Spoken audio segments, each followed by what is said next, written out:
어머님, 지금 뭐 하시는 거예요? 멸치볶음 주지 말라고 내가 몇 번 말해요. 제 이름은 서인자입니다.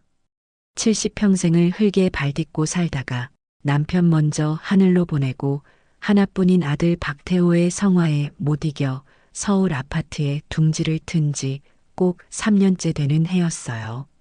번쩍이는 도시의 불빛은 여전히 낯설었지만 하나뿐인 손주 박민준을 보는 재미로 하루하루를 버티고 있었죠.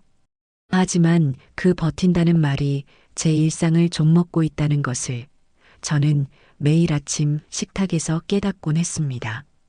그날도 새벽 5시에 눈이 떠졌어요. 늙으면 잠이 없어진다지만 사실은 며느리 유재희의 눈치가 보여 일찍 일어나는 것이 습관이 된 탓이었죠. 저는 조용히 안방을 나와 쌀을 씻었습니다. 사부작거리는 소리에도 깰까봐 숨을 죽여가며 시금치를 데치고 어젯밤 미리 불려둔 버섯을 볶았어요. 아들 태호가 제일 좋아하는 얼큰한 콩나물국도 보글보글 끓여냈죠. 6시 반쯤 되었을까요? 잔뜩 날이 선 며느리의 목소리가 안방에서부터 들려왔어요. 박태호 씨, 일어났어요? 오늘 민준이 영어 레벨 테스트 있는 날인 거 잊었어요? 빨리 씻고 애 좀 깨워요. 아들은 으응 알았어 하며 앓는 소리를 냈죠. 저는 마지막으로 계란말이를 접시에 담아 식탁에 올렸습니다. 곧이어 며느리가 화장실에서 나오며 주방으로 들어섰어요. 잘 다려진 실크 블라우스를 입은 모습이 참 맵시가 있었지만 제게는 그저 차가운 얼음 조각처럼 보일 뿐이었죠. 제이는 식탁을 쓱 훑어보더니 깊은 한숨을 내쉬었어요. 어머님, 제가 몇 번을 말씀드려야 해요. 아침은 간단하게 빵이나 시리얼로 달라고요. 이렇게 한상 차리면 냄새 배고 설거짓거리만 늘어나는 거 모르세요? 저는 마른 행주로 손을 닦으며 조용히 대답했어요. 그래도 아침은 밥심으로 사는 건데. 태호도 민준이도 밥을 먹어야 든든하지. 며느리는 제 말을 가로막고 콩나물국을 국자로 휘저었어요. 아이고 짜. 어머님, 민준이 아직 어린애예요. 이렇게 짠 거 먹으면 키 안 커요. 나트륨이 얼마나 해로운지 제가 자료까지 뽑아다 드렸잖아요. 제이는 제가 정성껏 무친 시금치 나물과 버섯볶음을 식탁 한쪽으로 밀어냈습니다. 이런 건 어머님이나 많이 드세요. 민준이는 제가 따로 챙겨줄 거니까요. 며느리는 찬장을 열어 알록달록한 시리얼 상자와 우유를 꺼냈어요. 그 모습에 속이 상했지만 저는 아무 말도 할 수 없었습니다.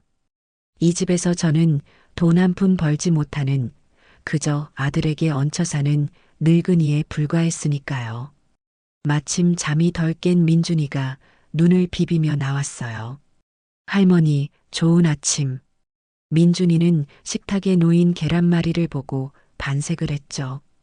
와, 계란말이다.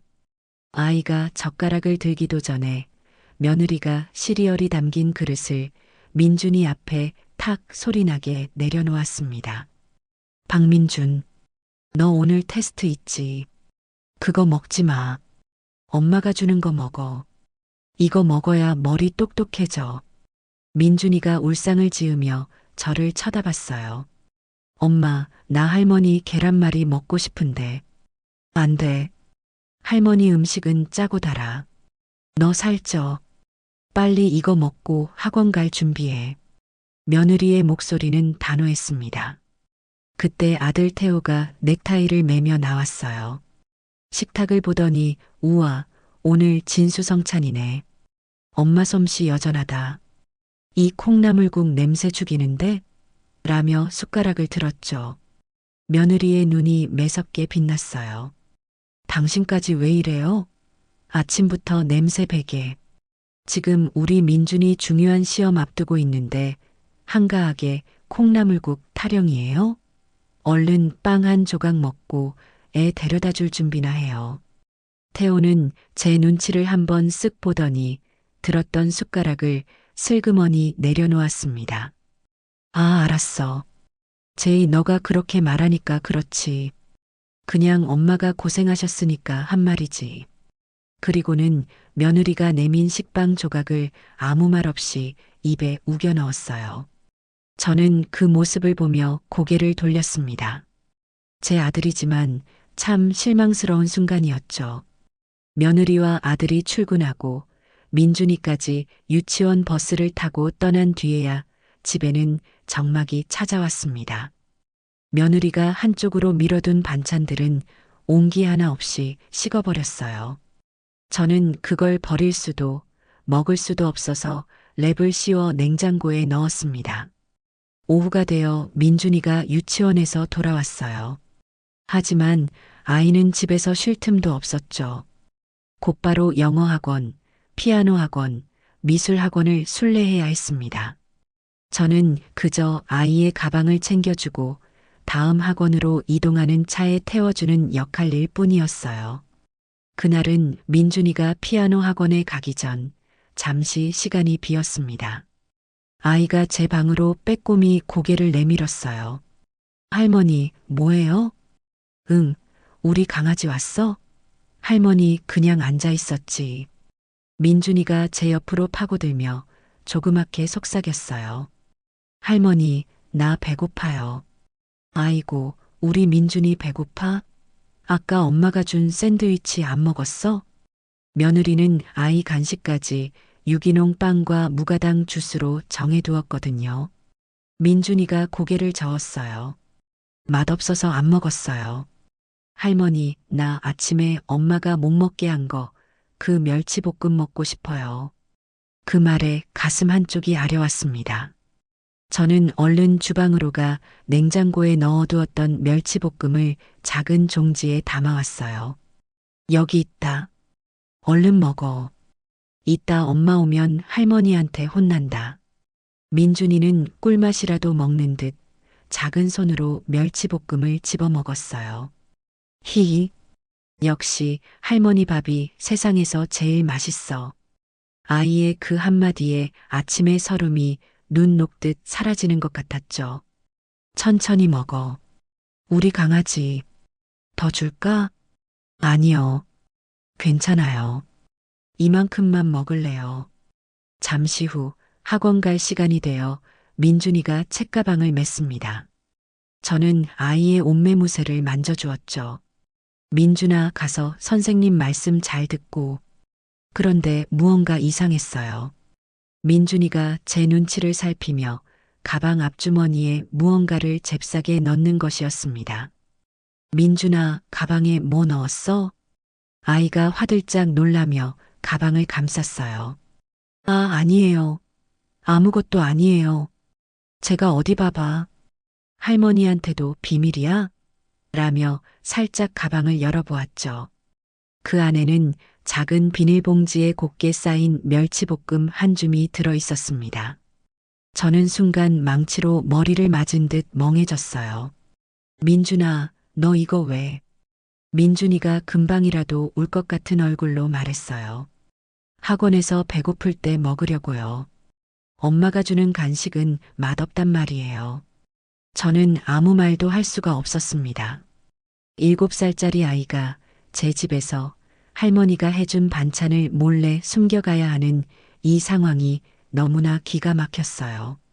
민준아, 이러다 엄마한테 들키면 너도 할머니도 크게 혼나. 얼른 빼. 싫어요. 안 뺄 거예요. 엄마는 맨날 나한테 맛없는 것만 주고 할머니는 못 만나게 해요. 아이가 갑자기 울음을 터뜨렸습니다. 그때였어요. 지금 이게 무슨 소리야? 며느리가 평소보다 일찍 퇴근해 현관에 서 있었습니다. 제이는 울고 있는 민준이와 제 손에 들린 비닐봉지를 번갈아 보더니 순식간에 표정이 일그러졌어요. 어머님, 지금 뭐 하시는 거예요? 애한테 또 그 짠 거 먹이셨어요? 며느리는 성큼성큼 다가와 민준이 가방에서 멸치볶음 봉지를 낚아챘습니다. 박민준, 너 이거 당장 안 뱉어? 엄마가 이런 거 먹지 말랬지. 이거 먹으면 키 안 크고 머리 나빠진다고 했어. 안 했어. 멸치볶음은 그대로 바닥에 내동댕이 쳐졌습니다. 제이야, 그게 아니. 어머님이 뭘 아세요? 애 교육은 제가 알아서 한다고 몇 번을 말씀드려요. 어머님은 그냥 가만히 계시면 제가 알아서 다 한다고요. 아이가 배고프다고 해서 아침에 남은 거 조금 준 거야. 그게 그렇게 잘못됐니? 제 말에 며느리가 코웃음을 쳤습니다. 잘못됐죠. 아주 크게 잘못됐죠. 어머님 방식은 구식이에요. 요즘 애들 그렇게 안 키워요. 어머님이 자꾸 이러시니까 민준이가 제 말을 안 듣는 거잖아요. 어머님이 민준이 교육 다 망치고 계신다고요. 바닥에 흩어진 멸치 조각들이 꼭 제 처지 같았습니다. 저는 더 이상 참을 수가 없었어요. 망치다니? 내가 뭘 망쳐? 내 새끼 내가 키우고 내 손주 내가 밥 좀 챙겨준 게 그렇게 죽을 죄야? 네, 죽을 죄예요. 어머님은 태호 씨 키울 때나 그렇게 하셨으면 됐어요. 민준이는 제 아들이에요. 제 방식대로 최고로 키울 거예요. 어머님처럼 무식하게 키우지 않을 거라고요. 무식하다는 말에 온몸의 피가 거꾸로 솟는 것 같았습니다. 너 지금 뭐라고 했니? 틀린 말 했어요? 어머님은 민준이 인생에 아무 도움 안 돼요. 방해만 될 뿐이지. 매일 냄새나는 반찬이나 만들고 애버릇이나 나쁘게 드리고 차라리 제가 돈 주고 입주 과외 교사를 드리는 게 낫겠어요. 그때 퇴근한 아들 태호가 현관문을 열고 들어왔습니다. 엉망이 된 거실과 울고 있는 민준이 그리고 살벌하게 대치하고 있는 저와 며느리를 보고 태호는 당황한 기색이 역력했죠. 이게 다 무슨 일이야? 여보, 무슨 일 있었어? 며느리는 기다렸다는 듯이 아들에게 달려가 울음을 터뜨렸습니다. 당신은 몰라. 어머님이 나 몰래 민준이한테 불량식품 같은 거 먹였다고요. 내가 애 교육 때문에 얼마나 스트레스 받는지 알면서 어머님이 뒤에서 다 망쳐놓고 계셨다고요. 태호는 곤란한 표정으로 저를 바라봤어요. 엄마, 정말이야? 제이가 그렇게 민준이 식단 관리하는 거 알면서 왜 그랬어? 저는 기가 막혀서 말이 나오지 않았습니다. 태호야, 너는 저 멸치볶음이 불량식품으로 보이니? 너 어릴 때 내가 저거 하나로 밥 한 그릇 뚝딱 비우게 키웠어. 그건 옛날이죠, 어머님. 며느리가 악을 쓰듯 소리쳤어요. 지금이 어느 시대인데 아직도 그런 소리를 하세요. 당신도 말 좀 해봐요. 이 집에서 내가 이렇게 무시당하면서 살아야 해? 어머님이랑 나랑 둘 중 하나만 선택해요. 나 어머님이랑 한 집에서 못 살겠으니까. 폭탄 같은 선언이었어요. 아들은 사색이 되었습니다. 여보, 그게 무슨 말이야? 엄마는 우리 엄마잖아. 그럼 나는 당신 아내 아니에요? 당신 자식 엄마 아니냐고요. 맨날 엄마, 엄마. 당신한테는 엄마밖에 없지? 나는 이 집 식모고 민준이 키우는 기계지. 저는 그 순간 깨달았습니다. 아들은 절대 내 편을 들어주지 못할 거라는 걸요. 태호는 늘 그랬습니다. 착한 아들이었지만 우유부단했고 아내의 기세에 눌려 살았죠. 아니나 다를까 태호는 제게로 와서 팔을 붙잡았습니다. 엄마, 일단 제이가 지금 너무 흥분했으니까 엄마가 좀 참아. 응? 내가 뭘 참아? 내가 뭘 잘못했는데. 엄마 잘못이라는 게 아니라 일단 오늘은 그냥 제이 말대로 좀 넘어가죠. 민준이 교육 문제로 예민해서 그래. 아들의 말이 비수처럼 가슴에 꽂혔습니다. 결국 또 저더러 참으라는 것이었죠. 저는 제 팔을 붙잡은 아들의 손을 뿌리쳤습니다. 그리고 바닥에 흩어진 멸치볶음을 멍하니 바라보았어요.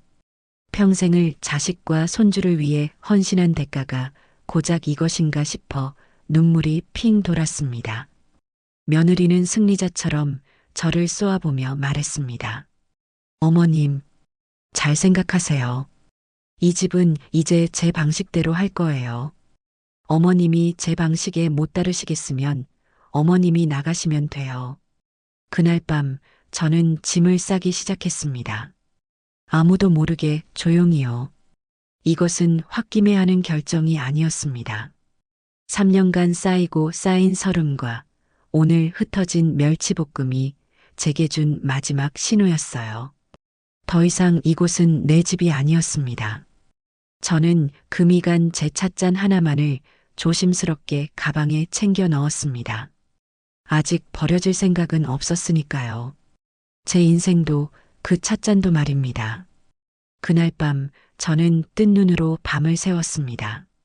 아들 내외의 방문은 꼭 닫혀 있었고 그 너머로 간간히 며느리의 짜증 섞인 목소리와 아들의 변명 같은 말소리가 들려왔어요. 민준이는 아마 제 방에서 자고 싶었을 테지만 며느리가 억지로 제 방으로 데리고 들어갔죠. 아이의 작은 흐느낌이 벽을 타고 희미하게 들려오는 듯해 심장이 아팠습니다. 저는 낡은 옷 보따리 하나를 쌌어요. 대단한 짐은 없었습니다. 남편이 떠나고 아들 집에 들어오면서 제 인생이라 할 만한 것들은 대부분 정리했으니까요. 앨범 몇 권과 남편이 마지막까지 손에 쥐고 있던 낡은 성경책, 그리고 시집 올 때 친정어머니가 곱게 싸주셨던 비단 버선 한 켤레가 전부였죠. 어둠 속에서 지난 세월이 파노라마처럼 스쳐 지나갔어요.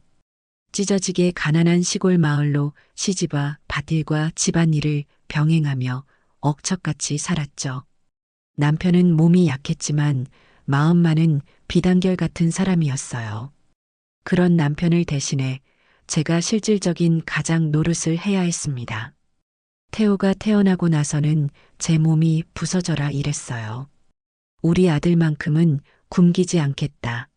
남들처럼 번듯하게 가르치겠다는 일념 하나로 버텼습니다. 시장 좌판에서 채소를 팔고 밤에는 남의 집 바느질감을 얻어다 하며 잠을 줄였어요. 태호가 처음으로 받아쓰기 100점을 맞아왔을 때 저는 달아빠진 제 손을 보며 소리 없이 울었습니다. 제 고생이 헛되지 않았다는 안도감이었죠. 아들이 대학교에 합격했을 땐 동네 사람들을 다 불러 모아 잔치를 열었어요. 제 인생의 가장 빛나는 순간이었습니다. 하지만 그렇게 애지중지 키운 아들은 결혼을 하고 아이를 낳으면서 조금씩 제게서 멀어져 갔어요. 머리로는 이해했지만 가슴으로는 서운함이 쌓여갔죠. 똑똑하고 야무진 며느리 제이는 사사건건 저와 부딪혔습니다. 제가 평생 살아온 방식을 구시대의 유물처럼 취급했고 제 말은 잔소리로만 여겼어요. 어머님, 그렇게 하시면 안 돼요. 요즘은 그런 거 아니에요. 며느리의 말은 늘 칼날 같았고 아들은 언제나 제 등 뒤에 숨어 침묵으로 동조했습니다. 그 모든 것을 참을 수 있었던 건 오로지 손주 민준이 때문이었어요.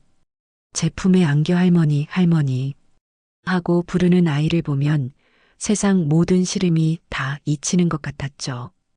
그런데 이제 며느리는 그 마지막 보루마저 빼앗으려 하고 있었습니다. 동이 트기 전 저는 조용히 방문을 열고 나왔습니다.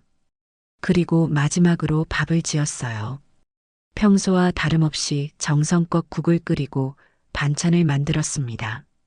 제 존재의 이유이자 마지막 자존심 같은 행위였죠.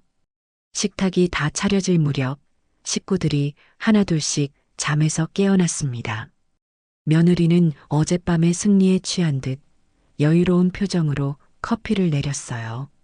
아들은 밤새 잠을 설쳤는지 얼굴이 퀭했고 제 눈을 마주치지 못했죠.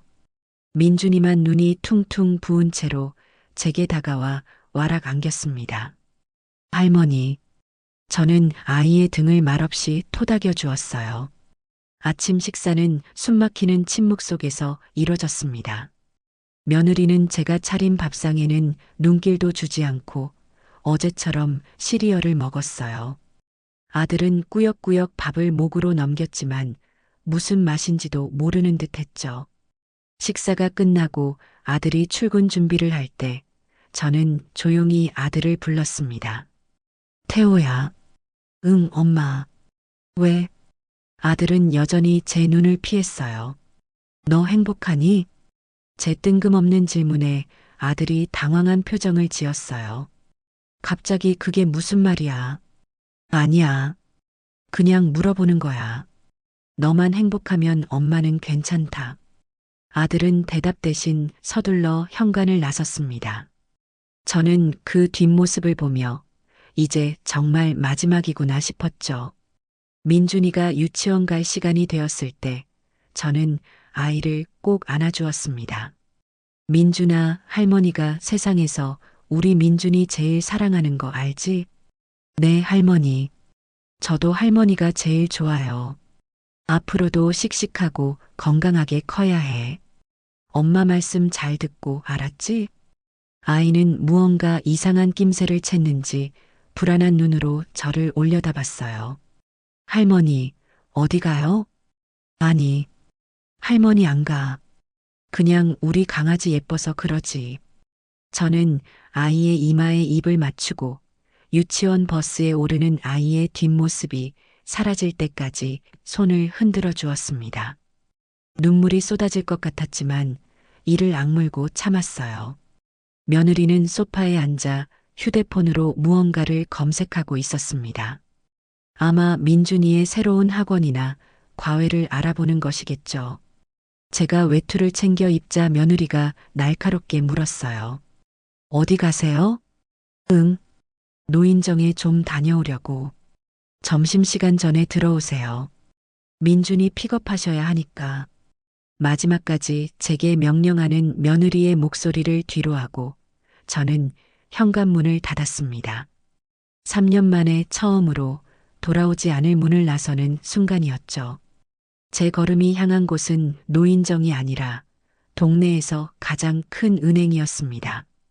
번호표를 뽑고 차가운 의자에 앉아 순서를 기다리는 동안 제 심장은 이상할 만큼 차분했어요. 딩동 소리와 함께 제 번호가 뜨자 저는 창구로 다가갔습니다. 안경을 쓴 젊은 남자 직원이 상냥하게 저를 맞았어요. 안녕하세요. 어서 오세요. 무엇을 도와드릴까요? 저는 가방에서 통장 하나를 꺼내 그에게 내밀었습니다. 이 적금 좀 해지하려고요. 직원은 통장을 받아들고는 컴퓨터에 무언가를 입력하더니 고개를 갸웃거렸어요. 어르신, 이거 곧 만기일인데 해지하시면 이자에서 손해를 좀 보실 수 있습니다. 만기되면 해지하시는 게 어떠십니까? 아니요. 그냥 지금 당장 중도 해지해 주세요. 제 단호한 말에 직원의 표정이 조금 더 곤란해졌습니다. 저 실례지만 이유를 여쭤봐도 되겠습니까? 아들 주려고 부었던 적금인데 이제 제 마음이 바뀌었소. 아드님하고는 이야기가 되신 건가요? 저는 직원의 눈을 똑바로 쳐다보며 말했습니다. 총각. 네, 어르신. 이거 누구 돈이죠? 네. 아, 물론 통장 명의가 어르신 앞으로 되어 있으니 어르신 돈이시죠. 그럼 됐어요. 내 돈 내가 쓰겠다는데 아들 허락까지 받아야 하나요? 그냥 해지해 주세요. 그리고 여기 있는 돈 전부 현금으로 인출해 주시고요. 제가 평생 모은 쌈짓돈이었습니다. 시장에서 채소 팔아 푼푼히 모으고 남의 집 허드렛일 해가며 악착같이 모은 돈이었죠. 태호 장가 갈 때 집 얻어주느라 대부분을 썼지만 그 후로도 아들네 집에 얹혀 살면서 정부에서 나오는 노령연금과 제가 살던 작은 아파트에서 나오는 월세를 한 푼도 쓰지 않고 모은 것이었어요. 언젠가 태호가 사업이라도 하게 되면 보태주거나 민준이 대학 갈 때 학비라도 대줄 요량이었습니다. 하지만 이제 그럴 필요가 없어졌어요. 이 돈은 이제 오롯이 저 서인자를 위해 쓰여야 했습니다. 직원은 제 기세에 눌렸는지 더 이상 묻지 않고 알겠습니다. 잠시만 기다려주세요라며 안으로 들어갔습니다. 잠시 후 두꺼운 돈다발이 담긴 봉투를 들고 나왔어요. 어르신, 금액이 커서 위험하니 저희 직원이 주차장까지 동행해 드리겠습니다. 아니요, 괜찮습니다. 내가 알아서 갈게요. 저는 돈 봉투를 가방 깊숙이 넣고 은행을 나섰습니다. 유리문에 비친 제 모습이 참으로 낯설게 느껴졌어요. 평생을 남편과 자식을 위해 살아온 서인자가 아닌 이제 막 세상에 첫 발을 내딛는 어떤 여자처럼 보였습니다. 가슴 한쪽이 시리면서도 다른 한편으로는 기이한 해방감이 밀려왔어요. 이제 이 돈으로 무엇을 해야 할까요? 어디로 가야 할까요? 막막했지만 두렵지는 않았습니다. 폭풍이 지나간 뒤의 고요함 속에서 저는 비로소 제 인생의 주인이 된 기분이었습니다. 은행에서 나온 제 발걸음은 버스 정류장으로 향했어요. 동네를 두 정거장쯤 지나 생전 처음 와보는 낯선 동네에 내렸습니다. 혹시라도 아는 사람을 마주칠까봐 일부러 멀리 온 것이었죠. 길가의 즐비한 상점들 사이에서 행운 부동산이라는 간판을 발견하고는 망설임 없이 안으로 들어갔습니다. 어서 오세요. 인상이 좋아 보이는 중년의 남자가 저를 맞았어요. 저는 소파에 앉아 가방에서 낡은 서류 봉투 하나를 꺼냈습니다. 집을 좀 내놓으려고요. 남자는 서류를 받아들고는 눈이 동그래졌어요. 어르신, 이거 지금 살고 계신 집인가요? 아니요. 세를 주고 있는 작은 아파트예요. 제가 살다가 아들네로 들어가면서 월세를 받고 있던 곳이었죠. 보증금은 이미 태혼의 생활비로 보태주었고 매달 들어오는 50만 원이 제 유일한 용돈이었지만 그마저도 민준이 과자값이며 장난감 값으로 다 쓰곤 했습니다. 그런데 왜 이렇게 급하게 파시려는 겁니까? 요즘 부동산 경기가 안 좋아서 제값 받기 힘드실 텐데요. 상관없어요. 시세보다 조금 싸게 내놓을 테니 최대한 빨리 팔아주세요. 현금으로 거래할 수 있는 사람이면 더 좋고요. 제 차분하지만 단호한 태도에 남자는 무언가 사연이 있음을 직감한 듯 했습니다. 무슨 안 좋은 일이라도 있으신 건 아니죠? 자식들이 속 썩인다거나. 남자의 조심스러운 물음에 저는 그저 옅게 웃어 보였어요. 아니요. 좋은 일 하려고요. 새 출발. 저는 봉투에서 등기권리증 하나를 더 꺼냈습니다. 그리고 이것도요. 이건 땅 문서네요. 고향에 있는 땅이신가 봐요. 남편이 제게 남긴 유일한 유산이었습니다. 언젠가 태호가 귀향하고 싶다고 하면 집 짓고 살라며 남겨둔 손바닥만 한 밭이었죠. 그 땅에는 남편과 저의 젊은 시절 추억이 고스란히 담겨 있었습니다. 함께 고구마를 심고 참깨를 털며 웃음 짓던 날들이 어제처럼 선명했어요. 네. 이것도 같이 팔아주세요. 돈이 급한 건 아니니 이건 제값을 받고 팔았으면 좋겠네요. 부동산의 모든 것을 맡기고 나오니 해가 뉘엿뉘엿 지고 있었습니다. 이제 정말 돌아갈 곳이 없다는 생각에 가슴이 철렁 내려앉았어요. 저는 근처 공원 벤치에 홀로 앉아 가방 속에 든 묵직한 돈 봉투를 만지작거렸습니다. 평생을 만져본 돈을 다 합친 것보다 더 큰 돈이었지만 전혀 기쁘지가 않았어요. 이 돈은 제 눈물과 한숨이 담긴 무게처럼 느껴졌습니다. 한참을 멍하니 앉아 있는데 어디선가 아이들의 웃음소리가 들려왔어요. 놀이터에서 그네를 타는 아이들의 모습이 민준이와 겹쳐 보였습니다.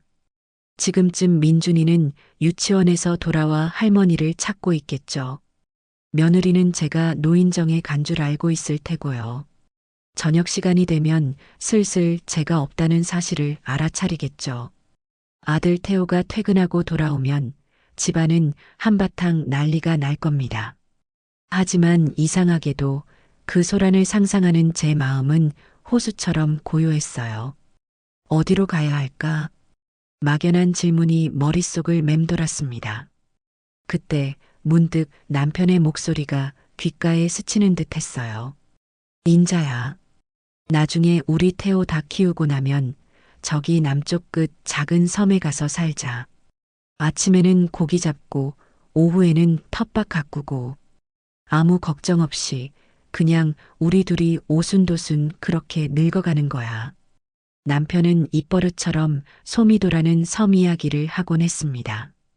가보지도 못한 섬의 풍경을 마치 눈앞에 보이는 것처럼 생생하게 묘사하곤 했죠. 파도가 하얗게 부서지는 몽돌 해변, 언덕 위에 그림처럼 서 있는 하얀 등대, 그리고 섬을 뒤덮은 유채꽃밭까지.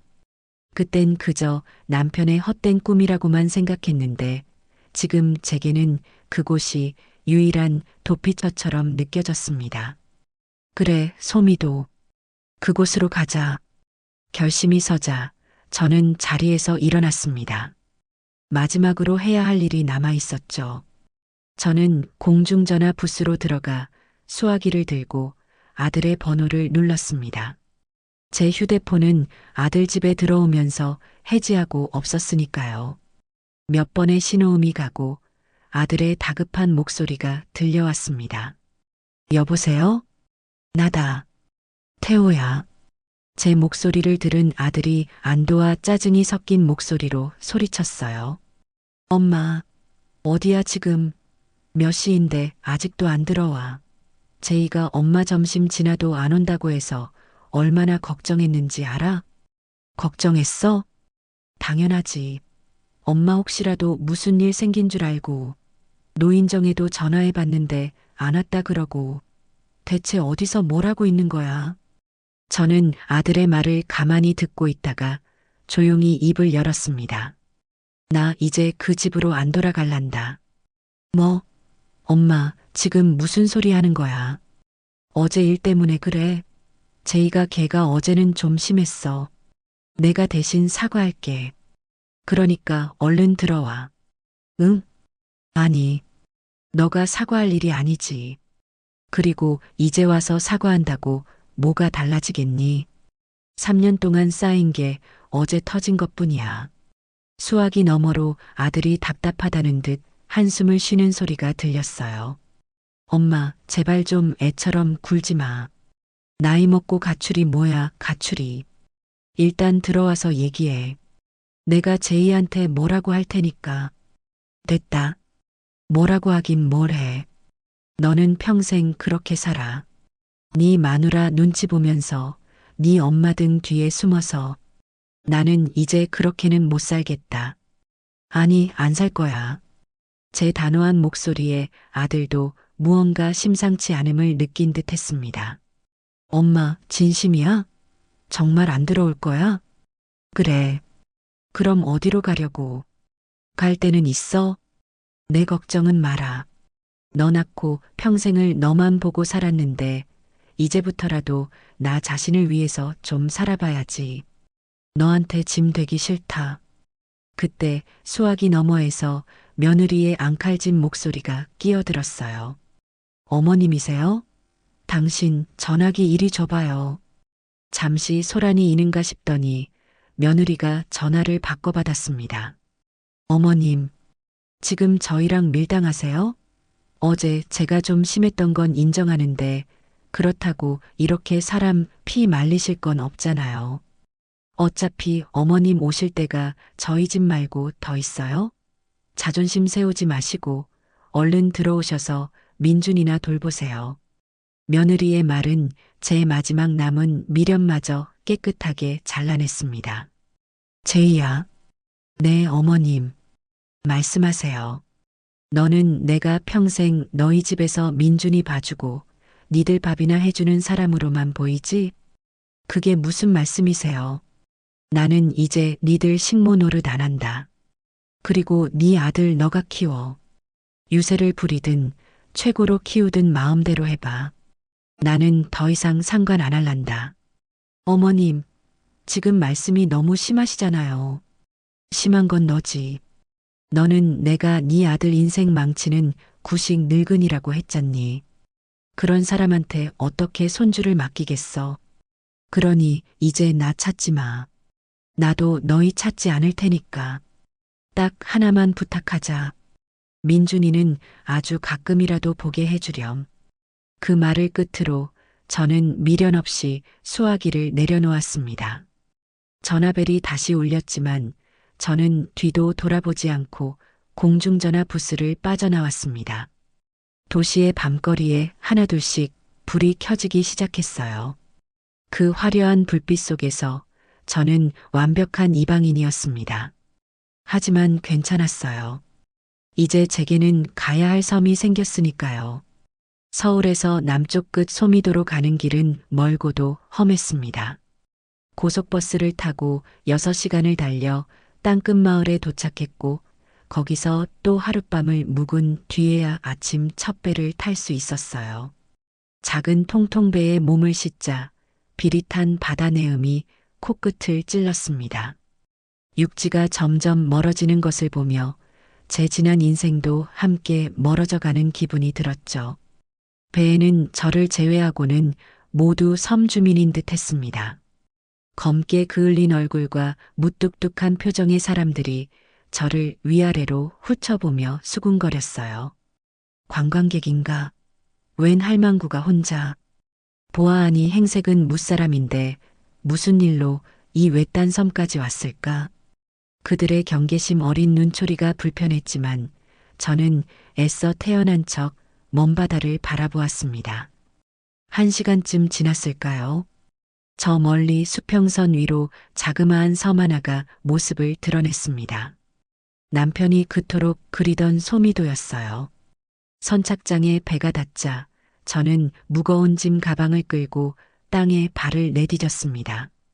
무태 공기와는 다른 짭짤하고도 싱그러운 흙냄새가 훅 끼쳐왔어요. 선착장 주변은 한산했습니다. 낡은 슈퍼마켓 하나와 작은 횟집 몇 개가 전부였죠. 일단 몸을 누일 곳을 찾아야 했습니다. 저는 슈퍼마켓으로 들어가 주인으로 보이는 할아버지에게 물었어요. 어르신, 이 섬에 혹시 빈집 좀 알아볼 수 있을까요? 할아버지는 담배를 입에 문 채로 저를 지그시 바라보더니 귀찮다는 듯 손가락으로 언덕 위를 가리켰습니다. 저기 언덕배기에 비어있는 폐가 한 채 있긴 한디 사람이 살만한 곳이 아닐 텐디. 그래도 한번 가보고 싶네요. 혹시 주인은 누구신지 아세요? 주인이사 김 선장이지. 아마 지금쯤 갯바위에서 낚시하고 있을 거요. 한번 가보쇼. 할아버지는 더 이상 말 섞기 싫다는 듯 고개를 돌려버렸습니다. 저는 고맙습니다. 인사를 하고는 할아버지가 가리킨 방향으로 낑낑대며 걸음을 옮겼어요. 가파른 언덕길을 오르자 정말로 집이라고 부르기 민망할 정도의 허름한 건물이 나타났습니다. 금방이라도 쓰러질 듯 지붕은 내려앉아 있었고 창문은 깨진 채로 흉하게 입을 벌리고 있었죠. 마당에는 잡초가 사람 키만큼 자라 있었고요. 하지만 그 모든 낡고 초라한 풍경을 압도하는 것이 있었으니 바로 집 앞에서 펼쳐지는 눈부신 바다였습니다. 집 마루에 서면 섬 전체와 그 너머의 수평선까지 한눈에 들어올 것 같았어요. 제 심장이 쿵 하고 내려앉았습니다. 여기다. 저는 수소문 끝에 갯바위에 앉아 낚싯대를 들이우고 있는 김 선장을 만날 수 있었습니다. 그는 50대 후반쯤으로 보이는 과묵하고 고집세 보이는 인상의 사내였죠. 어르신이 그 폐가를 사시겠다고요? 김 선장은 저를 위아래로 훑어보며 믿을 수 없다는 표정을 지었어요. 거긴 사람이 못 살아요. 지난 태풍에 기둥 하나가 날아갔고 뱀도 들끓는다고요. 겨울에는 우풍이 어찌나 심한지 방 안에서도 입김이 나올 정도요. 괜찮습니다. 제가 고쳐서 쓰면 되지요. 고치는데 배보다 배꼽이 더 클 겁니다. 그 돈이면 차라리 무태 번듯한 집을 얻으시지요. 아닙니다. 저는 이 집이, 아니, 이 집에서 보는 바다가 마음에 들어서요. 그러니 저한테 파시지요. 제 고집에 김 선장도 두 손 두 발 다 든 모양이었습니다. 참 별난 할머니 다 보겠네. 좋으실 대로 하시오. 어차피 나도 저거 처치 곤란이었는데. 대신 나중에 딴소리하기 없기요. 우리는 그 자리에서 바로 흥정을 시작했습니다. 김 선장이 부른 값은 제 생각보다 훨씬 쌌어요. 저는 그가 부른 값에 웃돈까지 얹어주며 내일 당장 무태 나가서 계약서를 쓰자고 했습니다. 제 통 큰 제안에 김 선장의 눈이 휘둥그레졌죠. 그날 밤은 섬에 단 하나뿐인 허름한 민박집에서 묵었습니다. 퀴퀴한 냄새가 나는 좁은 방에 누워 있으니 서울의 아들집 넓은 아파트가 생각나 서러운 마음이 들기도 했어요. 내가 지금 여기서 뭘 하고 있는 걸까? 이 나이에 무슨 부귀영화를 누리겠다고 이 고생을 사서 하는 걸까? 후회와 두려움이 파도처럼 밀려왔습니다. 밤새 잠을 설치고 뒤척이는데 밖에서 섬 사람들이 나누는 대화 소리가 들려왔어요. 글쎄, 그 서울 할망구가 김 선장네 폐가를 샀다지 뭐야. 뭐, 거길 왜? 돈이 썩어나는 모양이구먼. 듣자 하니 돈다발을 싸들고 와서 그 자리에서 값을 치렀다던데. 필시 무슨 사연이 있는 게 틀림없어. 자식한테 쫓겨났거나 아니면 무슨 큰 죄라도 짓고 도망 온 거 아니여. 사람들의 날 선 말들이 제 가슴을 후벼 팠습니다. 어딜 가나 저는 이방인이었고 제 진심을 알아주는 사람은 아무도 없었죠. 외로움이 뼛속까지 스며드는 것 같았습니다. 그때 저는 가방에서 조심스럽게 무언가를 꺼냈습니다. 바로 금이 간 찻잔이었어요. 아들 집에 들어오면서 유일하게 제 것이라고 챙겨온 물건이었죠. 어두운 방 안에서 달빛을 받아 찻잔의 금간 부분이 희미하게 빛났습니다. 저는 그 찻잔을 가만히 들여다보았어요. 깨져버릴 수도 있었지만 아슬아슬하게 제 형태를 유지하고 있는 모습이 꼭 저 자신 같았습니다. 남편을 잃고 아들에게 버림받아 제 인생도 산산조각 난 것 같았지만 아직 저는 살아있었으니까요. 숨을 쉬고 생각하고 이렇게 새로운 시작을 꿈꾸고 있었으니까요. 그래, 이 찻잔처럼 다시 붙여보면 되는 거야. 금이 간 흔적은 남겠지만 그래도 다시 찻잔으로 살아갈 수 있는 것처럼 내 인생도 아직 끝난 게 아니야. 저는 찻잔을 다시 부드러운 천에 싸서 가방에 넣었습니다. 그리고 창문을 열었어요. 서늘한 새벽 공기와 함께 힘찬 파도 소리가 방 안으로 밀려 들어왔습니다. 저 멀리 수평선이 희미하게 붉어지기 시작했어요. 소미도에서의 첫 아침이 밝아오고 있었습니다. 어둠 속에서 홀로 두려움에 떨던 저는 더 이상 없었어요. 제 마음속에도 저 바다를 물들이는 아침 해처럼 뜨거운 결심이 솟아오르고 있었습니다. 저는 이곳에서 제 힘으로 저만의 집을 짓고 제2의 인생을 살아낼 겁니다. 아무도 저를 무시하거나 함부로 대할 수 없는 온전한 서인자의 삶을 말입니다. 소미도에서의 첫 아침은 눈부신 햇살과 함께 시작되었어요. 밤새 저를 괴롭히던 외로움과 두려움은 간대었고 제 마음은 새로 짓게 될 집에 대한 기대로 부풀어 올랐죠. 김 선장과 무태나가 정식으로 집문서와 땅문서에 도장을 찍고 나니 비로소 이 섬이 제 땅 같다는 실감이 났습니다. 김 선장은 제게 할머니, 정말 괜찮으시겠소? 지금이라도 물으고 싶으면이라며 걱정했지만 저는 단호하게 고개를 저었어요. 아닙니다. 이제부터 여깁니다. 섬으로 돌아오자마자 저는 폐가 정리를 시작했습니다. 혼자서는 엄두가 나지 않아 선착장 슈퍼 할아버지에게 일 잘하는 젊은이 한 명만 소개해달라고 부탁했죠. 할아버지는 퉁명스럽게 이 섬에 노는 젊은 놈이 어디 있다고. 다들 무태 나가고 늙은이들밖에 없어라고 하시더니 한참 뒤에야 마지못해 누군가에게 전화를 걸어주셨어요. 잠시 후 오토바이 한 대가 요란한 소리를 내며 슈퍼 앞에 섰습니다. 키가 훤칠하고 햇볕에 까맣게 그을린 젊은 청년이었어요. 저 부르셨어요, 삼촌? 오, 철민이 왔냐? 이리 와봐. 이 할머니가 집 좀 고치고 싶다, 신디. 네가 좀 도와드려라. 청년 철민이는 저와 폐가를 번갈아 보더니 어이가 없다는 듯 웃었어요. 할머니, 저 집을요? 저긴 집이 아니라 그냥 나무 기둥 몇 개 세워놓은 거예요. 뼈대만 남기고 다 허물어야 할 판인데 혼자 감당하시겠어요? 저는 웃으며 대답했습니다. 그러니까 총각 도움이 필요하지. 내가 돈이 없어서 이러는 게 아니야. 평생 남이 지어준 집에 살았는데 이제부터라도 내 손으로 내 집 한번 정성껏 고쳐보고 싶어서 그래. 힘든 일은 총각이 하고 잔일은 내가 할 테니 품삯은 넉넉하게 쳐줄게. 제 말에 철민이는 잠시 저를 빤히 쳐다보더니 극적이며 말했죠. 뭐 할머니가 그렇다면야. 대신에 저 엄청 비싸요. 밥도 세 끼 다 주셔야 하고 새참도 꼬박꼬박 챙겨주셔야 합니다. 걱정 마라. 밥은 내가 배 터지게 해줄 테니. 그렇게 저와 철민이의 대공사가 시작되었습니다. 철민이는 겉보기와는 달리 일처리가 야무지고 손도 빨랐어요. 썩은 석가래를 걷어내고 무너진 담벼락을 다시 쌓았죠.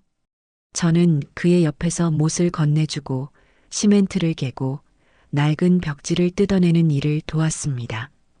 온몸이 땀으로 흠뻑 젖고 손톱 밑에는 흙대가 까맣게 꼈지만 이상하게도 마음은 날아갈 듯 가벼웠어요. 서울 아파트에서 며느리 눈치를 보며 숨죽여 지내던 때와는 비교할 수 없는 진짜 살아있음을 느꼈습니다. 매일 점심때가 되면 저는 솜씨를 발휘해 푸짐한 밥상을 차렸습니다. 섬에서 갓 잡은 생선으로 얼큰한 매운탕을 끓이고 텃밭에서 직접 캔 쑥으로 향긋한 된장국을 만들었죠.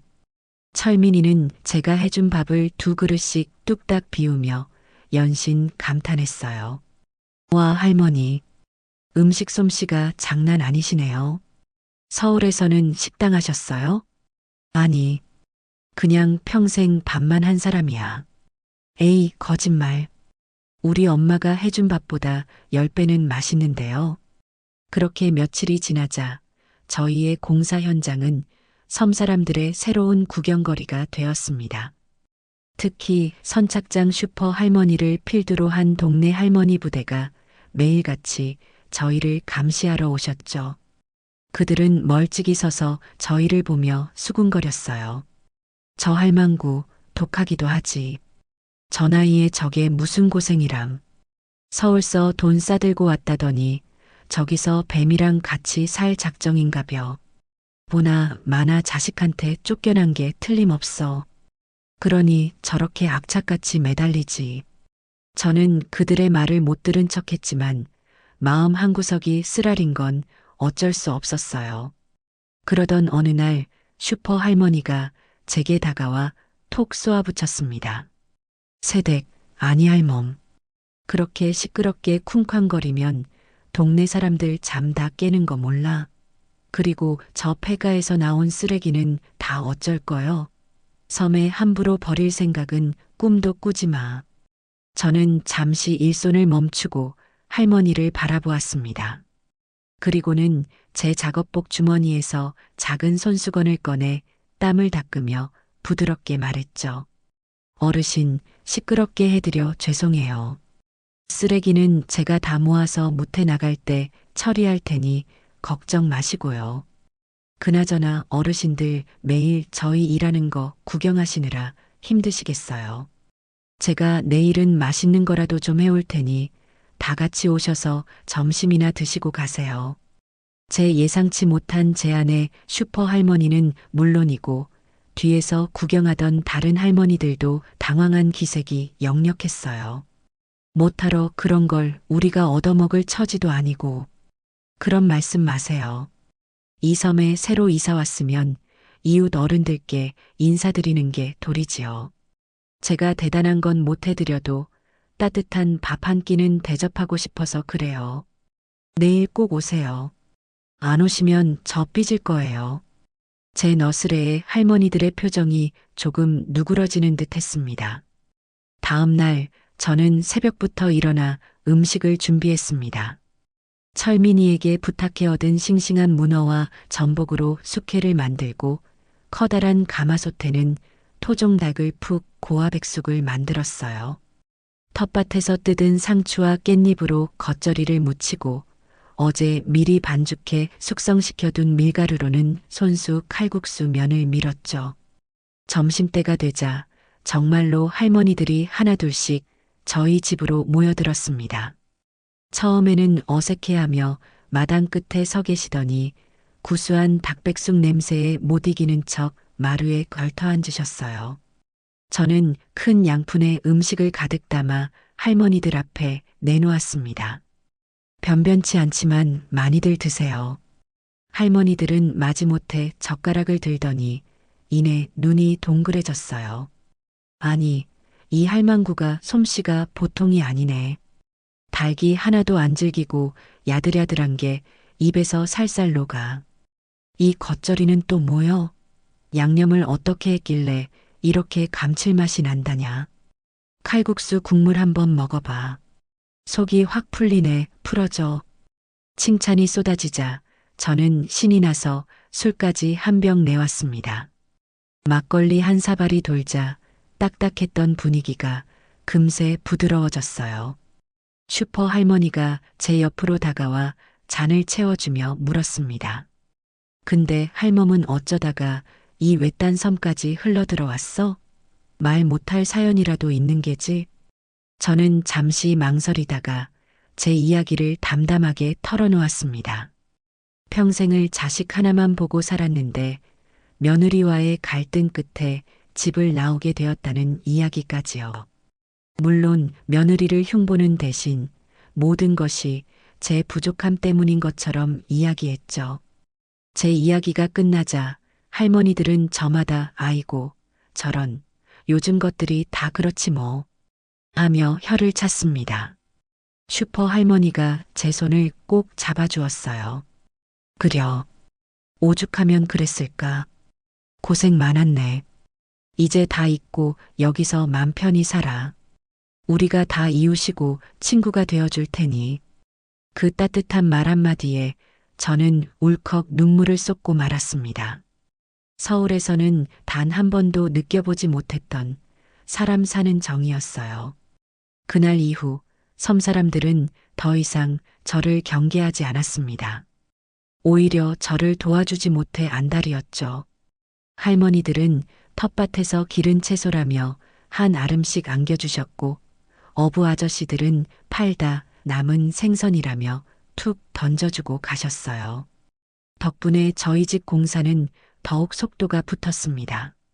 마침내 한 달 만에 흉물스럽던 폐가는 아늑하고 정겨운 보금자리로 다시 태어났어요. 하얀 페인트 칠을 한 벽과 짙은 갈색으로 칠한 마루, 그리고 제가 직접 천을 끊어다 만든 꽃무늬 커튼까지 모든 것이 제 손길이 닿은 세상에 단 하나뿐인 제 집이었습니다. 집 정리가 끝나고 저는 서울에서 가져온 짐을 풀었습니다. 그 중에서도 가장 큰 상자를 차지하고 있던 것은 바로 책이었어요. 제가 젊은 시절부터 한 권 한 권 사모았던 낡은 소설책들과 남편이 즐겨 읽던 역사책, 그리고 민준이에게 읽어주려고 샀지만 며느리의 반대로 한 번도 펼쳐보지 못했던 동화책들이었죠. 저는 가장 햇볕이 잘 드는 창가에 튼튼한 나무 선반을 짜서 그 책들을 가지런히 꽂아두었습니다. 어느 날 오후 제가 마루에 앉아 뜨개질을 하고 있는데 대문 밖에서 아이들 몇몇이 기웃거리는 것이 보였어요. 섬에 있는 유일한 초등학교의 분교 아이들이었죠. 전교생을 다 합쳐도 10명이 채 안 되는 작은 학교였습니다. 아이들은 제 집이 신기한지 들어오지도 못하고 담벼락에 매달려 안을 엿보고 있었어요. 저는 아이들을 향해 손짓했습니다. 얘들아, 이리 들어와. 무서운 사람 아니야. 아이들은 잠시 망설이더니 조심스럽게 마당으로 들어왔습니다. 그중 가장 똘똘해 보이는 남자아이가 제게 물었어요. 할머니, 여기서 뭐 하세요? 응, 할머니는 여기서 살아. 너희는 학교 끝났어? 네.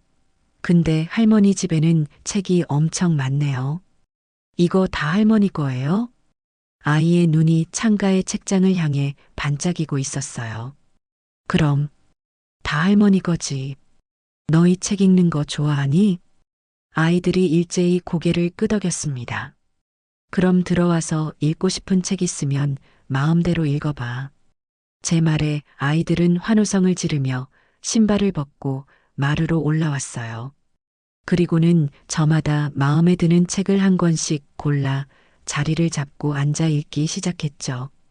저는 그런 아이들의 모습을 흐뭇하게 바라보며 시원한 보리차를 내어주었습니다. 그날 이후 제 집은 섬 아이들의 새로운 아지트가 되었습니다. 아이들은 매일 방과 후에 약속이나 한 듯 저희 집으로 몰려와 책을 읽고 마당에서 뛰어놀았어요. 저는 아이들에게 책을 읽어주기도 하고 제가 살아온 세상 이야기를 들려주기도 했죠. 옛날에는 텔레비전도 없고 컴퓨터도 없어서 할머니는 밤마다 호롱불 밑에서 책을 읽었단다. 제 이야기에 아이들은 눈을 동그랗게 뜨고 귀를 기울였어요. 어느덧 제 집은 할머니의 작은 책방 혹은 이야기 창고라고 불리게 되었습니다. 아이들의 웃음소리로 가득 찬 집에서 저는 처음으로 충만하고 온전한 행복을 느꼈습니다. 서울의 넓고 텅 빈 아파트에서 느꼈던 공허함은 더 이상 없었어요. 낡고 금이 갔던 제 인생의 찻잔이 이곳 소미도에서 아이들의 맑은 웃음소리로 조금씩 채워지고 있었습니다. 할머니의 이야기 창고는 어느새 섬의 명물이 되었습니다. 처음에는 아이들만 드나들던 곳이었지만 얼마 지나지 않아 아이들을 데리러 온 엄마들의 사랑방이 되었고 저녁에는 일을 마친 섬 아저씨들이 막걸리 한 잔 기울이며 쉬어가는 쉼터가 되었죠. 제 집 마루는 늘 사람들로 북적였고 웃음소리가 끊이지 않았습니다. 저는 더 이상 이방인이 아니었어요.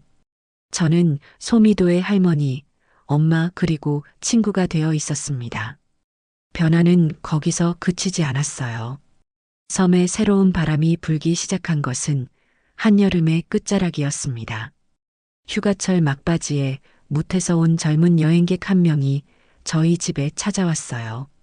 그는 번화한 관광지 대신 조용한 섬을 찾아왔다가 우연히 아이들의 웃음소리를 따라 제 집까지 오게 되었다고 했죠. 어르신, 실례지만 여기는 뭐 하는 곳인가요? 서점 같기도 하고 아닌 것 같기도 하고. 저는 웃으며 그에게 시원한 미숫가루 한 잔을 건넸습니다. 서점은 아니고 그냥 늙은이 혼자 사는 집인데 아이들이 책 읽으러 놀러 오는 곳이에요. 보다시피 시끄럽기만 한 곳인데 괜찮으면 앉았다 가요. 젊은이는 고맙다며 마루에 걸터 앉아 아이들이 책 읽는 풍경과 낡았지만 정겨운 집의 구석구석을 한참 동안이나 바라보았습니다. 그는 그날 오후 내내 저희 집에 머물렀어요. 아이들과 스스럼 없이 어울려 책을 읽어주고 제가 들려주는 옛날 이야기를 진지한 표정으로 경청했죠. 어르신, 사실 저는 글을 쓰는 사람입니다. 그가 떠날 채비를 하며 제게 말했어요. 오늘 이곳에서 정말 큰 감동을 받았습니다. 혹시 제가 어르신과 이 아름다운 공간에 대한 이야기를 글로 써도 괜찮을까요? 저는 손사래를 쳤습니다. 아이고, 뭘 이런 누추한 곳을 내세울 것도 없는 늙은이 이야기인데. 아닙니다. 어르신, 요즘 세상 사람들에게 꼭 필요한 이야기라고 생각해요. 잃어버린 온기와 사람 사는 정이 바로 여기에 있는걸요. 저는 마지못해 고개를 끄덕였습니다. 그리고 며칠 뒤 정말로 믿을 수 없는 일이 벌어졌어요. 철민이가 흥분한 얼굴로 휴대폰을 들고 제게 달려왔습니다. 할머니, 할머니, 이것 좀 보세요. 지금 인터넷 난리 났어요.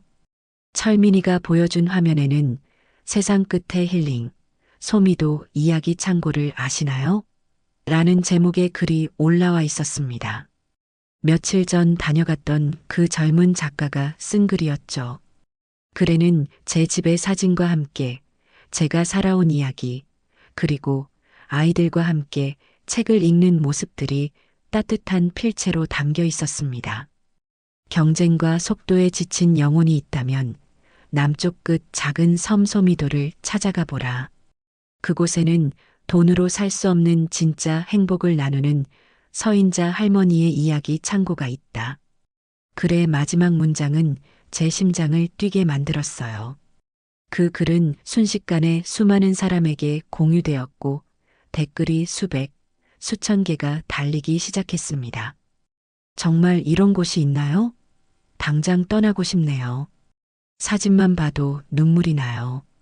우리 할머니 생각이 요즘 세상에 보기 드문 진짜 어른이시네요. 사람들은 도시의 팍팍한 삶에 지친 영혼을 달래줄 곳이라며 제 작은 책방에 열광했어요. 그 주 주말부터 소미도로 들어오는 배가 사람들로 북적이기 시작했습니다. 그들은 모두 약속이나 한 듯 제 집을 찾아왔어요. 젊은 연인들, 어린아이의 손을 잡은 부부, 그리고 저처럼 인생의 쉼표가 필요한 중년의 사람들까지. 제 작은 마당은 순식간에 무태서 온 손님들로 가득 찼습니다. 저는 당황했지만 먼 길을 찾아온 손님들을 그냥 돌려보낼 수는 없었어요. 할머니, 저희 하룻밤만 묵고 가면 안 될까요? 네, 저희 집은 민박하는 곳이 아닌데. 괜찮아요. 마루에서 자도 좋고 마당에서 텐트를 쳐도 좋아요. 그냥 이 공간에 조금 더 머물고 싶어서 그래요. 손님들의 간곡한 부탁에 저는 어쩔 수 없이 비어있던 제 아들 방을 내어주기 시작했습니다. 이것이 이야기 창고 민박의 시작이었죠. 갑자기 늘어난 손님들 때문에 저는 몸이 10개라도 모자랄 지경이었습니다. 하지만 저 혼자만 바빴던 것은 아니었어요. 섬 사람들이 모두 자기 일처럼 나서서 저를 도왔습니다. 슈퍼 할머니는 민박 손님들이 쓸 이불이라며 장롱 깊숙이 넣어두었던 새 이불을 한 아름 들고 왔고, 김 선장은 무태 나가는 길에 손님들이 쓸 생필품을 한가득 사다 주었죠. 철민이는 아예 제 집에 집사 노릇을 자처하며 굳은 일을 도맡아 했습니다. 할머니, 이거 보세요. 손님들이 방명록에 써주고 가셨어요. 어느 날 저녁 철민이가 노트를 한 권 들고 와 제게 내밀었어요. 거기에는 손님들이 남기고 간 감사와 감동의 글들이 빼곡히 적혀 있었습니다. 할머니의 따뜻한 밥상과 이야기에 꽁꽁 얼었던 마음이 녹아내렸습니다. 다시 살아갈 용기를 얻고 갑니다. 저희 아이가 이곳에 와서 처음으로 책 읽는 즐거움을 알게 되었어요. 감사합니다. 어머니, 다음에는 저희 엄마 모시고 꼭 다시 올게요. 손님들은 어느새 저를 어머니라고 부르기 시작했습니다. 피 한 방울 섞이지 않은 사람들이었지만 그들은 제게 새로운 아들이고 딸이 되어 주었어요. 저는 그들이 가져온 무태 소식을 듣고 그들에게는 섬의 지혜를 나누어 주었죠. 우리는 서로의 상처를 보듬고 서로의 삶을 응원하는 새로운 가족이 되어가고 있었습니다. 제 작은 책방은 이제 섬의 경제를 책임지는 중심이 되었습니다. 손님들이 늘어나자 선착장 횟집은 매일 만석이었고 슈퍼마켓은 물건이 들어오는 족족동이 났어요. 섬에서 나는 미역과 멸치는 없어서 못 팔 지경이었죠. 섬 전체에 활기가 돌기 시작했습니다. 평생을 가난과 싸워온 섬 사람들의 얼굴에 웃음꽃이 피었어요. 어느 가을날 섬 전체가 노란 유채꽃으로 뒤덮인 날이었어요. 저는 민박 손님들과 섬 사람들을 모두 불러 모아 마당에서 작은 잔치를 열었습니다. 모두가 함께 음식을 나누고 노래를 부르며 춤을 추었죠. 그 모습을 흐뭇하게 바라보고 있는데 슈퍼 할머니가 제 옆으로 다가와 제 손을 잡았어요. 할멈이 우리 섬에 복덩이로 굴러 들어왔어. 할멈 아니었으면 우리 같은 늙은이들은 그냥 죽을 날만 기다리며 살았을 텐데 덕분에 요즘은 사는 게 신이 나. 정말 고마워. 할머니의 눈가에 눈물이 그렁그렁 맺혀 있었습니다. 저 역시 눈시울이 뜨거워졌어요. 어르신, 무슨 그런 말씀을요. 제가 오히려 감사하죠. 오갈 데 없는 저를 거두어 주시고 이렇게 좋은 이웃이 되어 주셨잖아요. 여기가 바로 제 집이고 제 고향인걸요. 그날 밤 저는 홀로 마루에 앉아 서울 하늘을 바라보았습니다. 아들 태호와 손주 민준이의 얼굴이 떠올랐어요. 그들은 지금쯤 뭘 하고 있을까요? 밥은 잘 챙겨 먹고 있을까요? 저를 원망하고 있을까요? 아니면 조금이라도 그리워하고 있을까요? 문득 그들이 보고 싶다는 생각에 가슴 한쪽이 시려왔습니다. 하지만 저는 이제 예전의 서인자가 아니었어요. 저는 더 이상 아들에게 기생하는 무기력한 늙은이가 아니었습니다. 저는 수많은 사람에게 위로와 행복을 주는 소미도의 이야기 할머니였고 제 삶의 온전한 주인이었죠. 서울에서 불어오는 바람은 여전히 차가웠지만 제 마음은 이곳 소미도의 온기로 가득 차 있었습니다. 제가 소미도에서 새로운 삶의 터전을 일구고 있을 무렵 서울의 아들 집에는 제가 떠난 날부터 줄곧 차가운 바람이 불고 있었습니다. 제 빈자리는 그들이 생각했던 것보다 훨씬 컸고 그 공백은 시간이 갈수록 집안 전체를 서서히 무너뜨리고 있었죠. 가장 먼저 무너져 내린 것은 손주 민준이었습니다. 세상에서 가장 사랑하던 할머니가 하루아침에 사라지자 아이는 깊은 충격과 슬픔에 빠졌어요.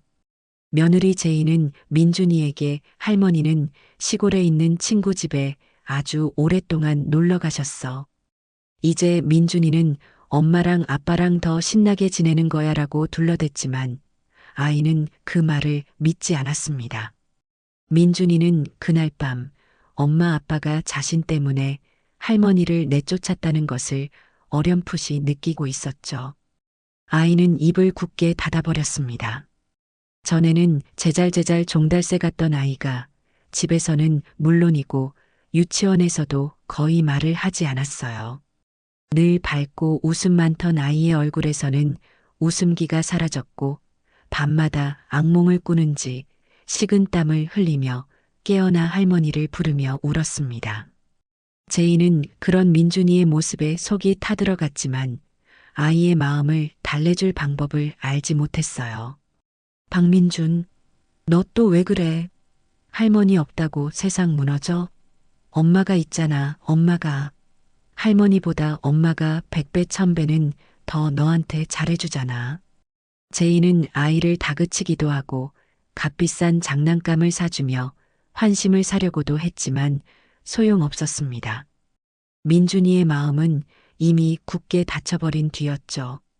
아이는 엄마가 사준 로봇에는 눈길도 주지 않고 제가 떠나기 전 함께 종이로 접었던 딱지를 품에 안고 잠이 들곤 했습니다. 할머니의 부재는 민준이의 생활 전반에 영향을 미쳤습니다. 제가 있을 때는 억지로라도 밥을 먹던 아이가 이제는 밥상 앞에서 꾸벅꾸벅 졸기 일쑤였어요. 제이가 아무리 유기농 식단으로 영양가 있는 음식을 만들어 대령해도 민준이는 맛없어. 할머니 밥 먹고 싶어라며 숟가락을 밀어냈습니다. 아이는 눈에 띄게 말라갔고 늘 봤던 받아쓰기 점수도 곤두박질 치기 시작했어요. 며느리는 이 모든 상황을 인정할 수 없었습니다. 자신의 완벽한 계획에 흠집이 생기는 것을 견딜 수가 없었죠. 다 어머님 때문이야. 어머님이 애를 저렇게 나약하게 만들어 놓고 사라져버리니까. 제이는 문제의 원인을 제게 돌리며 민준이를 더욱더 힘들게 하기 시작했습니다. 아이의 하루는 숨 쉴 틈 없이 학원 스케줄로 채워졌어요. 영어, 수학, 피아노, 미술에 논술과 코딩까지 추가되었습니다.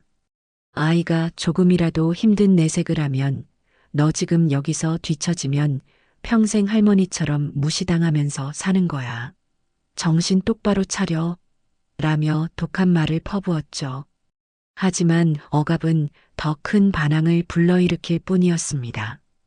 어느 날 민준이는 피아노 학원에 가야 할 시간에 동네 놀이터 벤치에 멍하니 앉아있는 모습으로 발견되었습니다.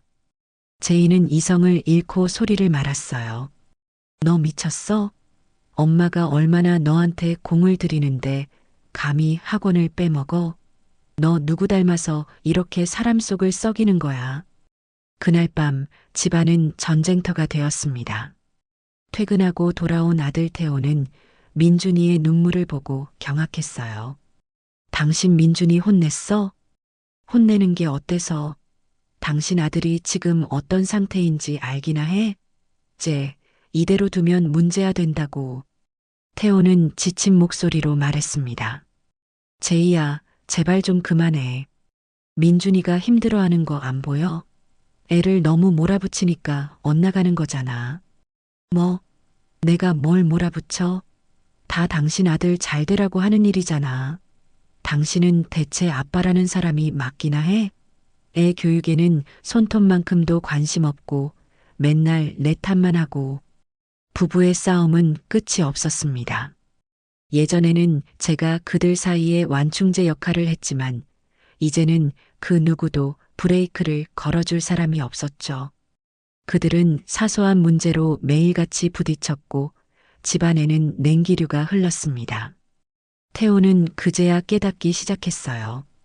어머니의 존재가 단순히 밥하고 빨래하는 노동력의 문제가 아니었다는 것을요.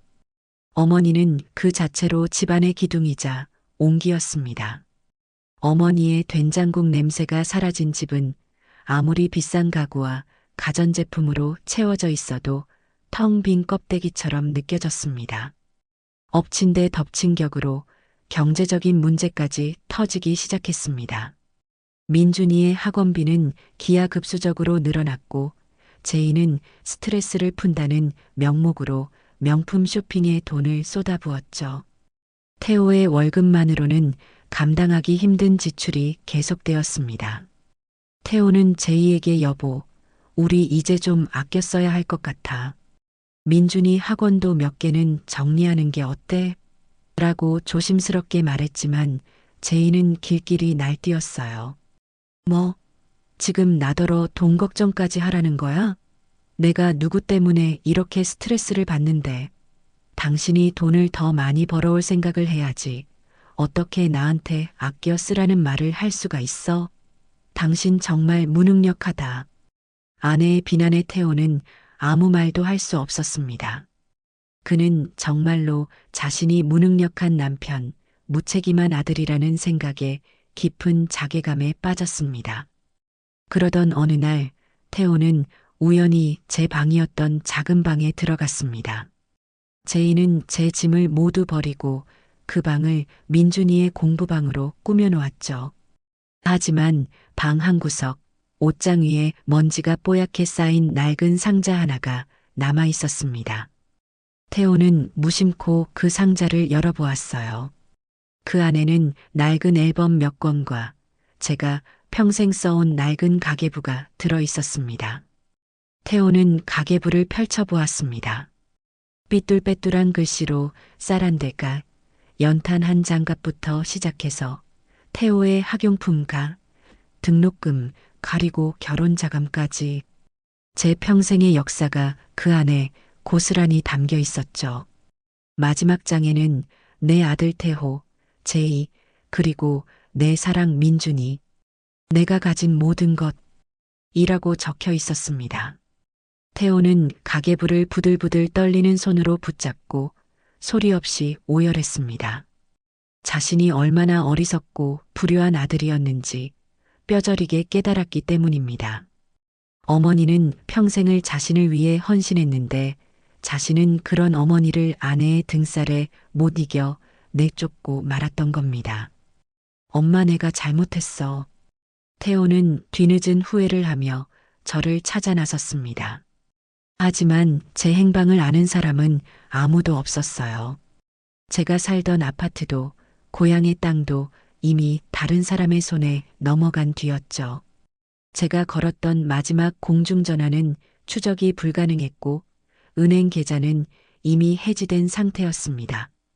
저는 마치 세상에서 증발이라도 한 것 같았어요. 태호는 망연자실했습니다. 어머니에게 용서를 빌고 싶었지만 이제는 용서를 빌 대상조차 찾을 수 없게 된 것이었죠.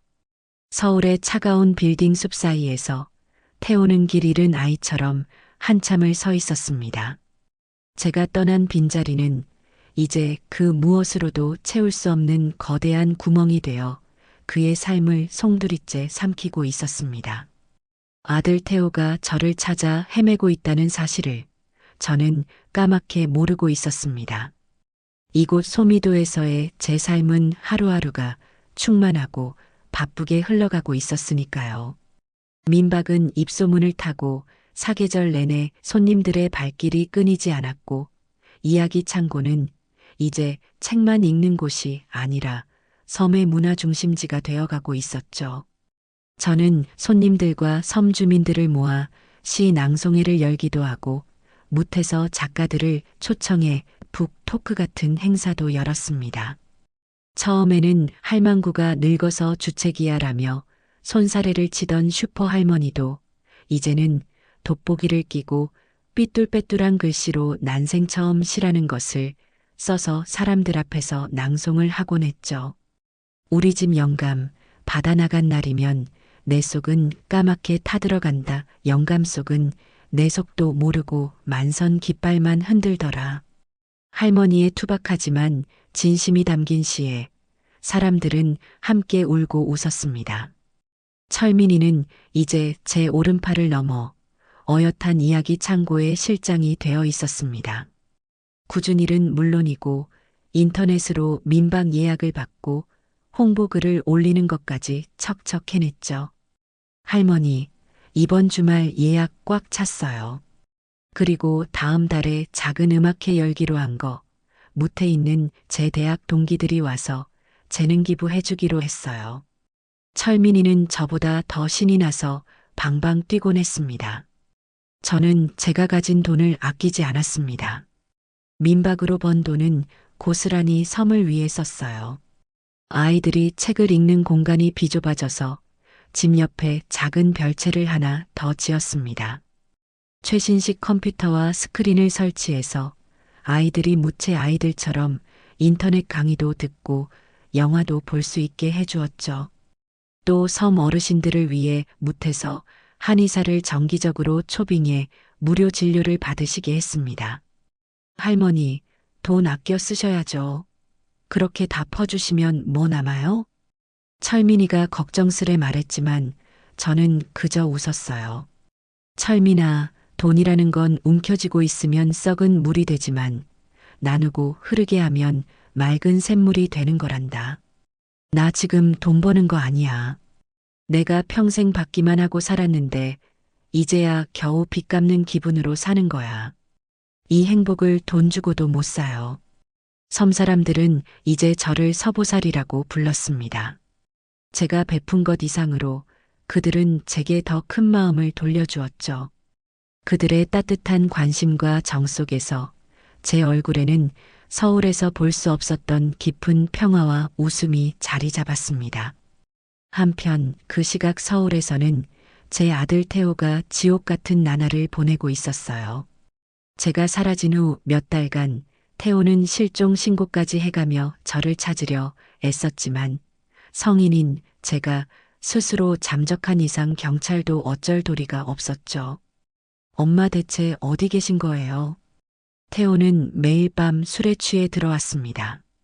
집안일은 엉망진창이 되었고 민준이는 날이 갈수록 말라갔어요. 며느리 제이의 히스테리는 극에 달했습니다. 다 당신 때문이야. 당신이 엄마 하나 제대로 건사 못해서 이 꼴이 났잖아. 어머님이 돈 다 들고 튀어서 우리 집은 이제 거덜나게 생겼다고.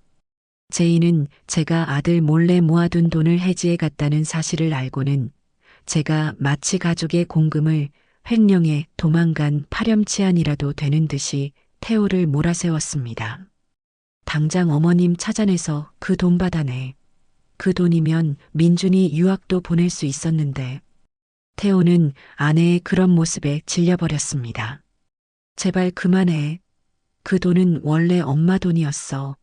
당신은 아직도 뭐가 잘못된 건지 모르겠어? 돈이 문제가 아니잖아. 우리가 당신이랑 내가 엄마를 내쫓은 거라고. 그들의 격렬한 다툼은 민준이의 방문 앞에서 멈췄습니다. 민준이가 방문을 빼꼼 열고 나와 텅 빈 눈으로 두 사람을 보고 있었죠. 아빠, 엄마 또 싸워요? 할머니 언제 와요? 아이의 물음에 두 사람은 할 말을 잃었습니다. 제이는 너 들어가서 숙제나 해. 라고 소리쳤고 태호는 그대로 주저앉아 머리를 감싸쥐었습니다. 그날 밤이었어요. 모든 것을 포기한 채 거실 소파에 누워 멍하니 텔레비전을 보던 태호의 눈에 익숙한 풍경이 스쳐 지나갔습니다. 인간극장 같은 휴먼 다큐멘터리 프로그램이었죠. 썸 그리고 인생 2막 소미도 서인자 할머니의 이야기라는 자막이 보였습니다. 태호는 벌떡 일어났습니다. 화면 속에는 너무나도 건강하고 행복해 보이는 제 얼굴이 있었습니다. 서울에서의 초라하고 기죽어 있던 모습은 온데간데 없고 환한 미소를 지으며 아이들에게 책을 읽어주고 관광객들과 스스럼 없이 어울려 웃는 제 모습이 나오고 있었죠. 이곳은 제게 두 번째 기회를 준 곳이에요. 예전에는 제가 누군가의 엄마, 누군가의 아내로만 살았죠. 하지만 이곳 소미도에서 저는 비로소 서인자라는 제 이름을 찾았습니다. 숨쉬는 게 이렇게 기쁜 일인지 몰랐어요.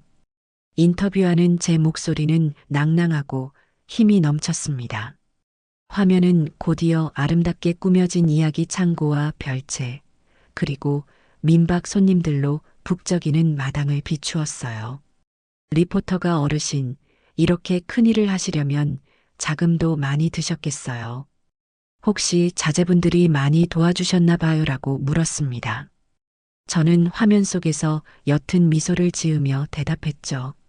아니요. 이건 제가 평생 모은 제 쌈짓돈으로 시작한 일이에요. 누구 도움도 받지 않았어요. 자식 새끼 키울 때는 그 돈이 아까워서 벌벌 떨었는데 막상 이렇게 좋은 일에 쓰니까 하나도 아깝지가 않네요. 오히려 더 벌어서 더 많이 나누고 싶어요. 태호는 그 자리에 얼어붙었습니다. 그때 방에서 나온 제이가 화면을 보고는 눈이 휘둥그레졌어요. 저거 어머님 아니에요? 저게 무슨... 제이는 화면에 잡힌 민박집의 규모와 손님들, 그리고 저의 당당한 모습을 보고는 입을 다물지 못했습니다. 세상에 저기서 저렇게 잘 살고 계셨다고? 그럼 우리는 지금 이게 뭐야? 제이의 첫 반응은 기쁨이나 안도가 아니었습니다. 질투와 분노였죠. 저것 봐. 저 집. 저거 다 우리 돈으로 지은 거 아니야? 당신 몰래 빼돌린 돈으로 저기서 여왕처럼 살고 있었던 거네. 당장 가요. 당장 가서 우리 돈 다 받아내야 해. 저건 우리 민준이 돈이라고. 제이는 제가 은행에서 해지해간 돈이 당연히 아들인 태호나 손주인 민준이에게 돌아왔어야 할 돈이라고 생각했던 겁니다. 그 돈으로 제가 행복하게 사는 꼴을 보니 배가 아파서 견딜 수가 없었던 거죠. 태호는 아내의 그런 모습을 혐오스럽다는 눈으로 바라보았습니다. 그리고는 짝 소리와 함께 제이의 고개가 돌아갔습니다. 지금 나쳤어? 제이가 떨리는 목소리로 말했어요. 그래, 쳤다. 정신 좀 차리라고 쳤어. 태호가 울부짖기 시작했습니다. 너는 저걸 보고도 그런 소리가 나와? 돈. 아직도 돈 타령이야. 엄마가 저기서 저렇게 행복하게 웃고 계시잖아.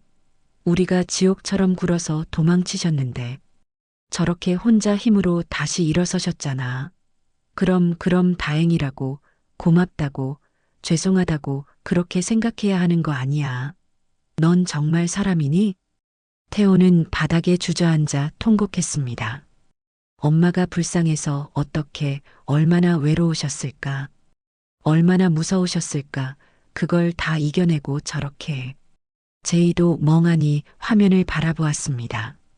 화면 속에 저는 단 한 번도 서울에서 보여주지 않았던 환한 웃음을 짓고 있었죠.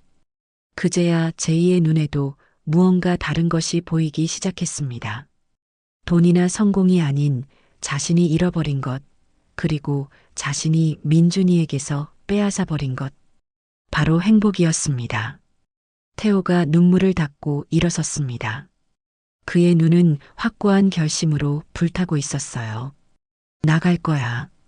당장 내일 민준이 데리고 엄마한테 갈 거야.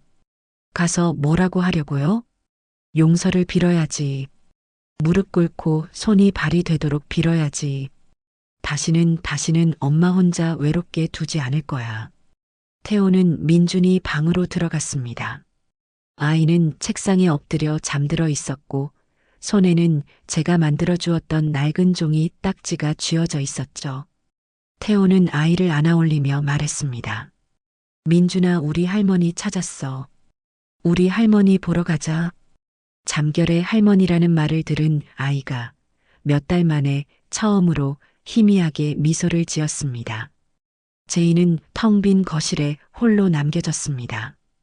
텔레비전 속에 저는 여전히 행복하게 웃고 있었어요. 자신이 만든 완벽한 성이 무너져 내리는 소리를 제이는 망연자실한 표정으로 듣고 있었습니다. 내가 틀렸던 걸까? 태어나서 처음으로 그녀는 자신의 삶에 거대한 물음표를 던지고 있었습니다. 다음 날 새벽 태호는 민준이의 손을 잡고 집을 나섰습니다. 제이가 붙잡았지만 태호는 뿌리쳤어요. 오지 마. 당신은 엄마 볼 자격 없어. 당신은 민준이한테도 나한테도 엄마한테도 사과하기 전까지는 절대 우리 앞에 나타나지 마. 그 차가운 말에 제이는 현관에 주저앉아 울고 말았죠. 하지만 태호와 민준이가 터미널에 도착했을 때 붉게 충혈된 눈의 제이가 그들을 기다리고 있었습니다. 밤새 한숨도 자지 못한 얼굴이었어요. 태호가 차갑게 말했습니다. 여기 왜 왔어? 나도 갈래요. 뭐? 나도 어머님께 가야겠어요. 가서 내가 뭘 잘못했는지 내 눈으로 직접 확인해야겠어요. 당신 말대로 사과해야 하니까. 안 받아주셔도 일단 가야겠어요. 태호는 아내의 지친 얼굴을 잠시 바라보다가 말없이 고개를 끄덕였습니다. 그렇게 세 사람은 세상에서 가장 멀고도 어색한 여행을 시작했습니다. 버스를 타고 여관에서 하룻밤을 자고 다음 날 아침 소미도로 향하는 배에 올랐죠. 배가 무틀 떠나자 며느리 제이는 심한 뱃멀미를 했습니다. 우웅, 나 도저히 못 가겠어. 냄새나고 더러워. 태호는 아내를 챙겨줄 여력이 없었습니다. 참아. 엄마는 이 길을 혼자 오셨어. 그 말에 제이는 입술을 깨물고 더 이상 불평하지 않았어요. 오직 민준이만이 할머니를 만난다는 기쁨에 초롱초롱한 눈으로 수평선을 바라보고 있었죠. 1시간 만에 도착한 소미도는 텔레비전에서 본 것보다 훨씬 작고 평화로운 곳이었습니다. 세 사람이 배에서 내리자 선착장에서 그물을 손질하던 섬사람들이 그들을 위아래로 훑어보았습니다. 한눈에 봐도 무태서 온 이질적인 행색이었죠.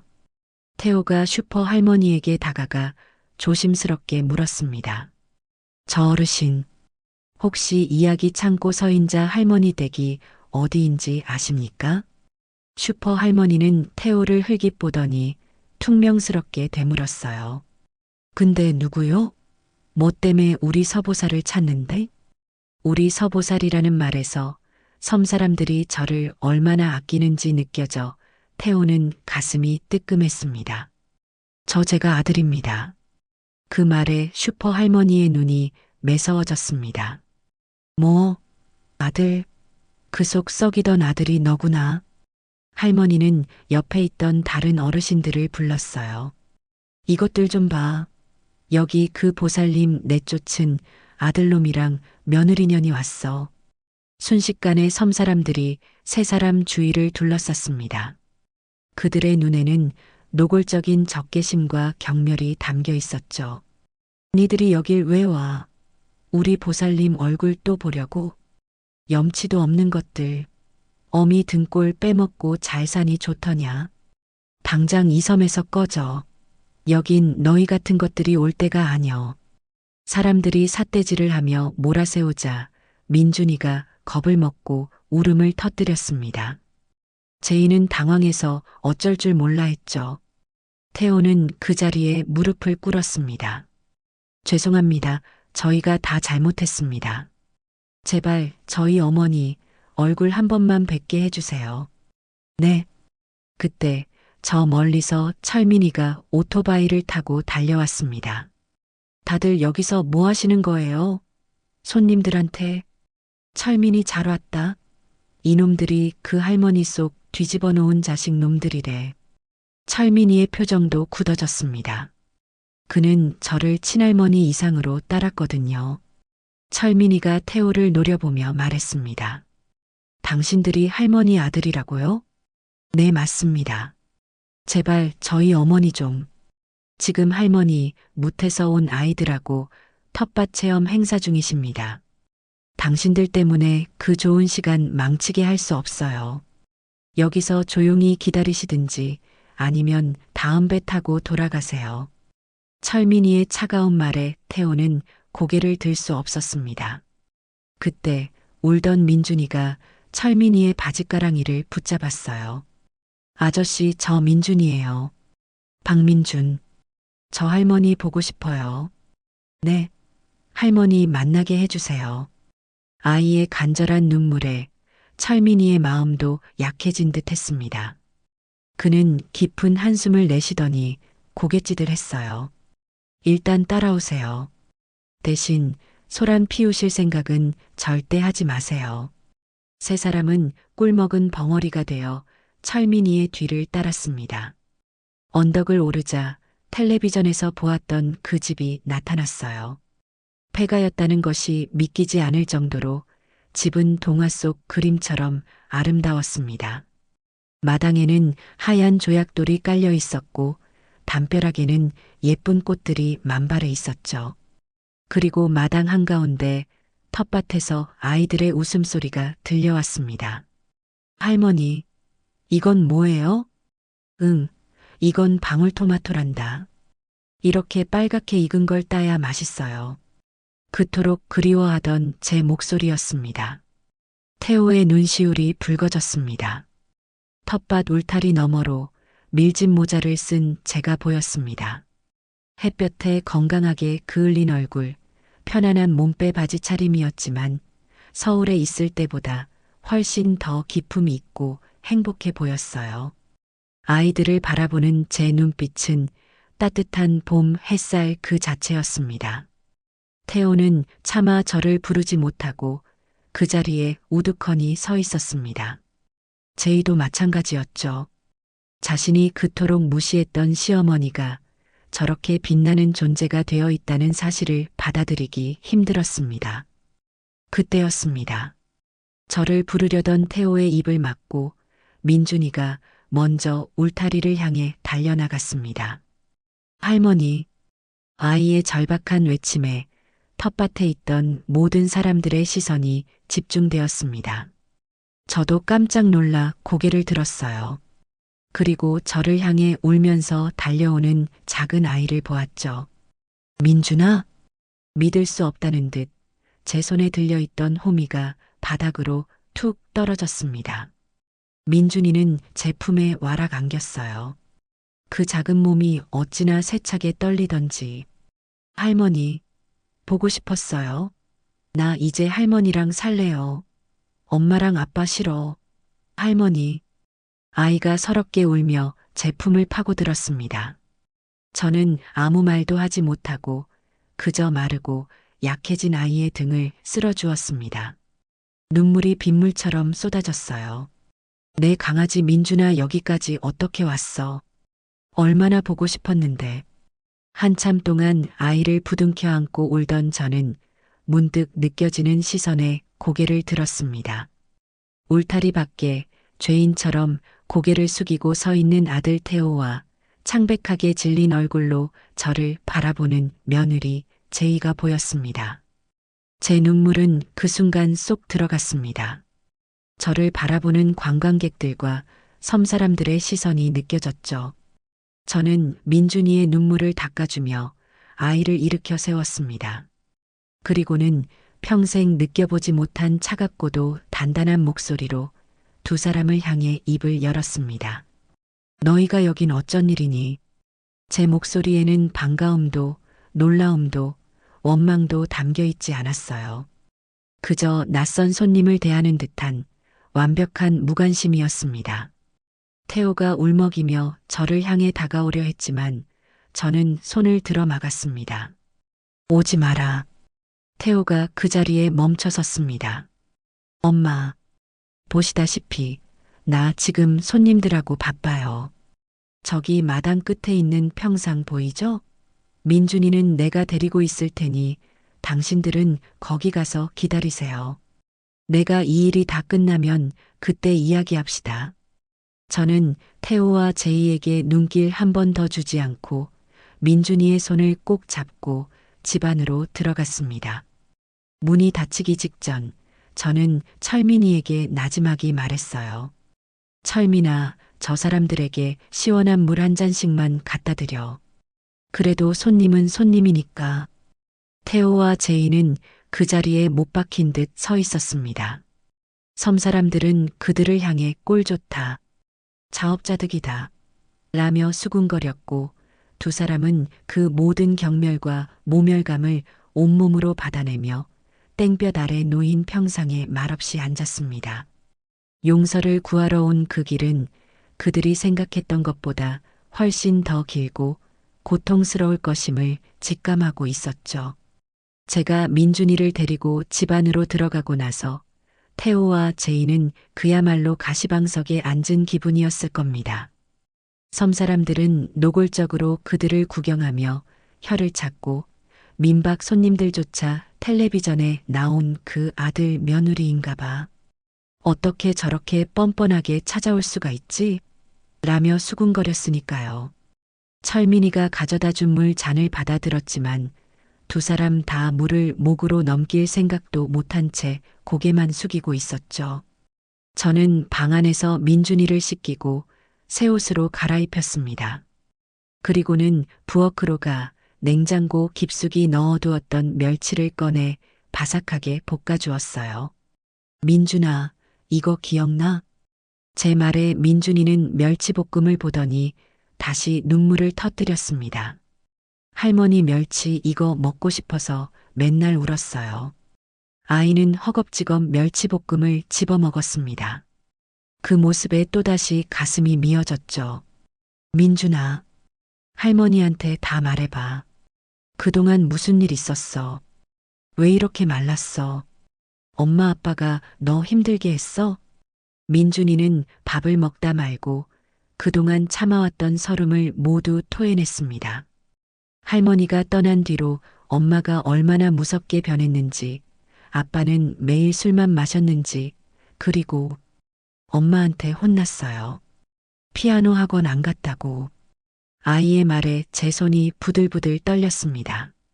제 아들, 제 손주를 감히 분노가 치밀어 올랐지만 저는 꾹 참았습니다.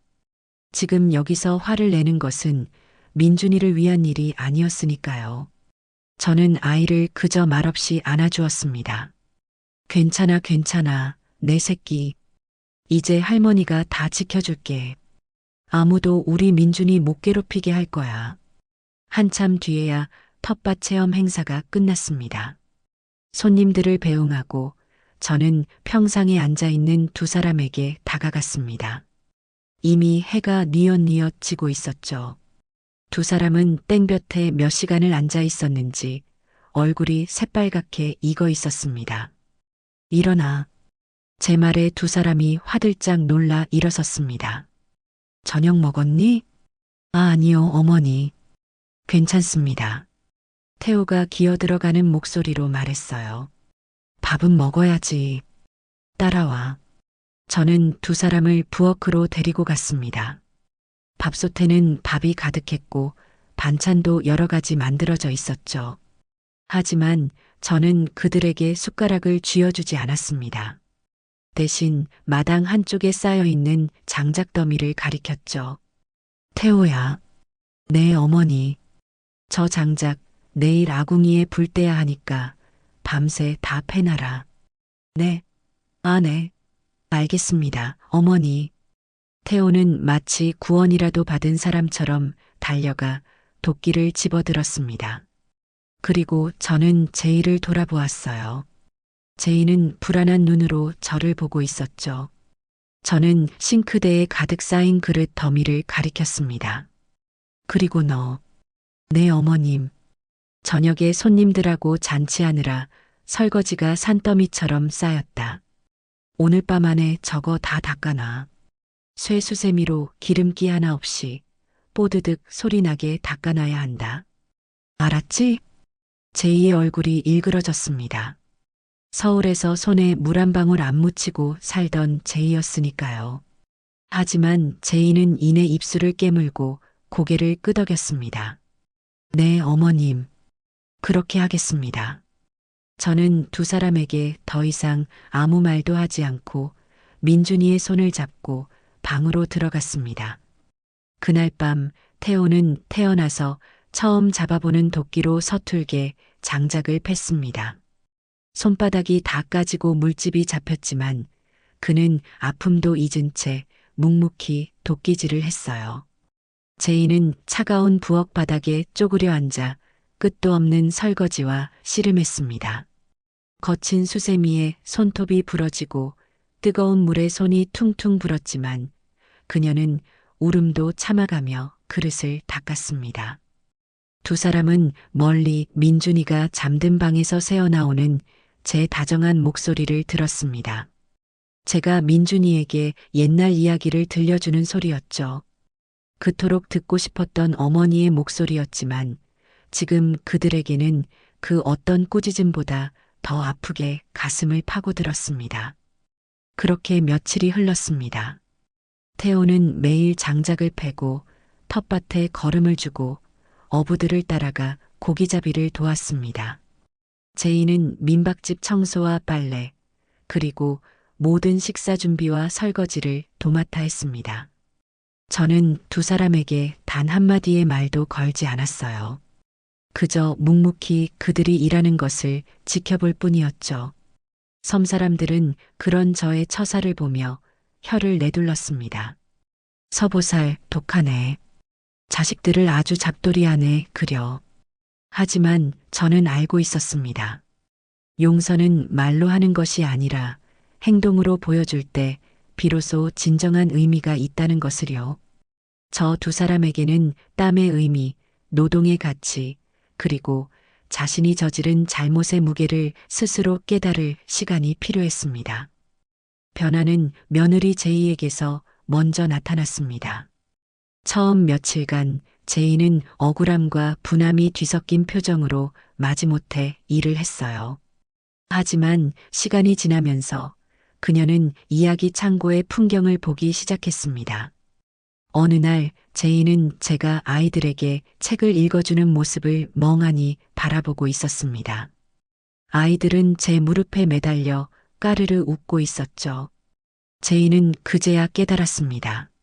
자신이 민준이에게 사준 비싼 교재나 최고급 학원이 아이를 행복하게 만드는 것이 아니었다는 사실을요. 아이에게 필요했던 것은 그저 자신을 있는 그대로 봐주고 따뜻하게 안아주는 온기였다는 것을요. 그날 저녁 제이는 저를 찾아왔습니다. 저는 마루에 앉아 달빛을 받으며 금이 간 찻잔을 닦고 있었죠. 어머님, 제이는 제 앞에 조용히 무릎을 꿇었습니다. 왜? 무슨 일이니? 제가 잘못했어요. 제이가 떨리는 목소리로 말했습니다. 저는 제가 민준이를 최고로 키우고 있다고 생각했어요. 제가 정한 길만이 옳은 길이라고 그렇게 믿었어요. 그래서 어머님의 방식이, 어머님의 사랑이 민준이를 망치고 있다고 생각했어요. 저는 말없이 찻잔만 닦았습니다. 그런데 여기 와서 봤어요. 아이들이 민준이가 어머님 곁에서 얼마나 행복하게 웃는지 제가 민준이한테서 저 웃음을 빼앗았어요. 어머님한테서도 행복을 빼앗았고요. 저는 사람들에게 어떻게 사랑을 줘야 하는지도 모르는 바보 같은 여자였어요. 제이는 바닥에 엎드려 서럽게 울기 시작했습니다.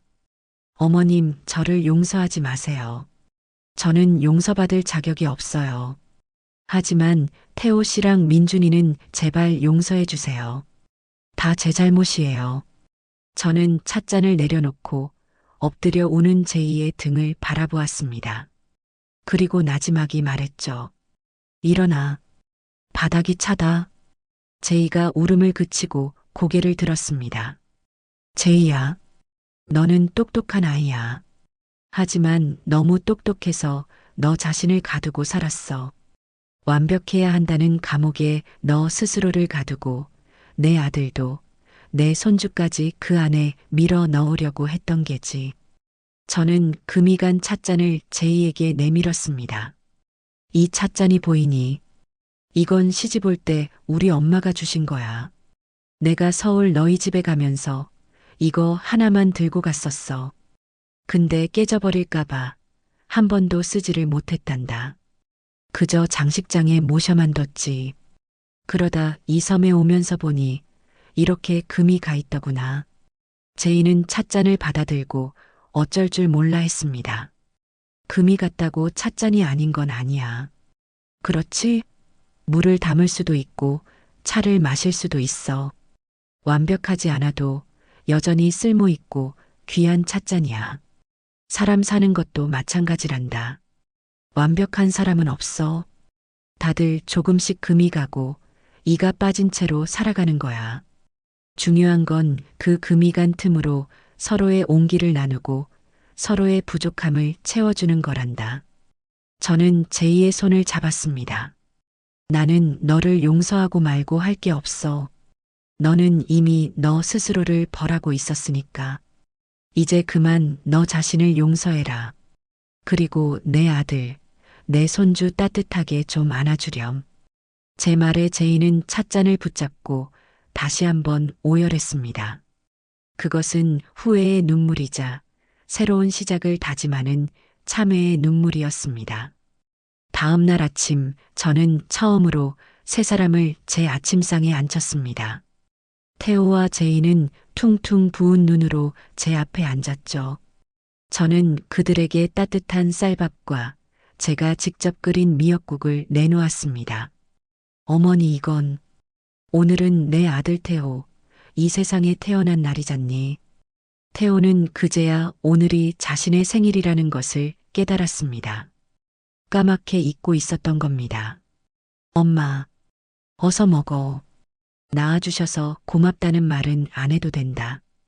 그냥 살아주셔서 고맙다고 그렇게만 말해주렴. 태호와 제이 그리고 민준이까지 세 사람은 미역국 한 그릇을 앞에 두고 말없이 눈물만 뚝뚝 흘렸습니다. 그날 아침 우리는 비로소 새로운 가족의 첫 페이지를 쓸 수 있었습니다. 일주일 뒤 세 사람은 서울로 돌아갈 채비를 했습니다. 태호가 제 손을 잡고 물었어요. 어머니, 저희랑 같이 가시면 안 돼요? 이제 저희가 정말 잘할게요. 저는 웃으며 고개를 저었습니다. 아니다. 여기는 이제 내 집이야. 나를 기다려주는 사람들이 있고 내가 해야 할 일이 있는 곳이란다. 너희는 너희 집으로 돌아가. 그리고 너희들만의 행복을 다시 지어가렴. 제이가 제게 다가와 깊이 고개를 숙였습니다. 어머님, 민준이 방학 때마다 여기 보내도 괜찮을까요? 어머님께 많이 배우게 하고 싶어요. 그러렴. 언제든지. 여기는 언제나 너희를 환영하는 곳이니까. 선착장에서 세 사람을 태운 배가 멀어져 갔습니다. 민준이가 배가 보이지 않을 때까지 할머니, 사랑해요. 라고 외쳤죠.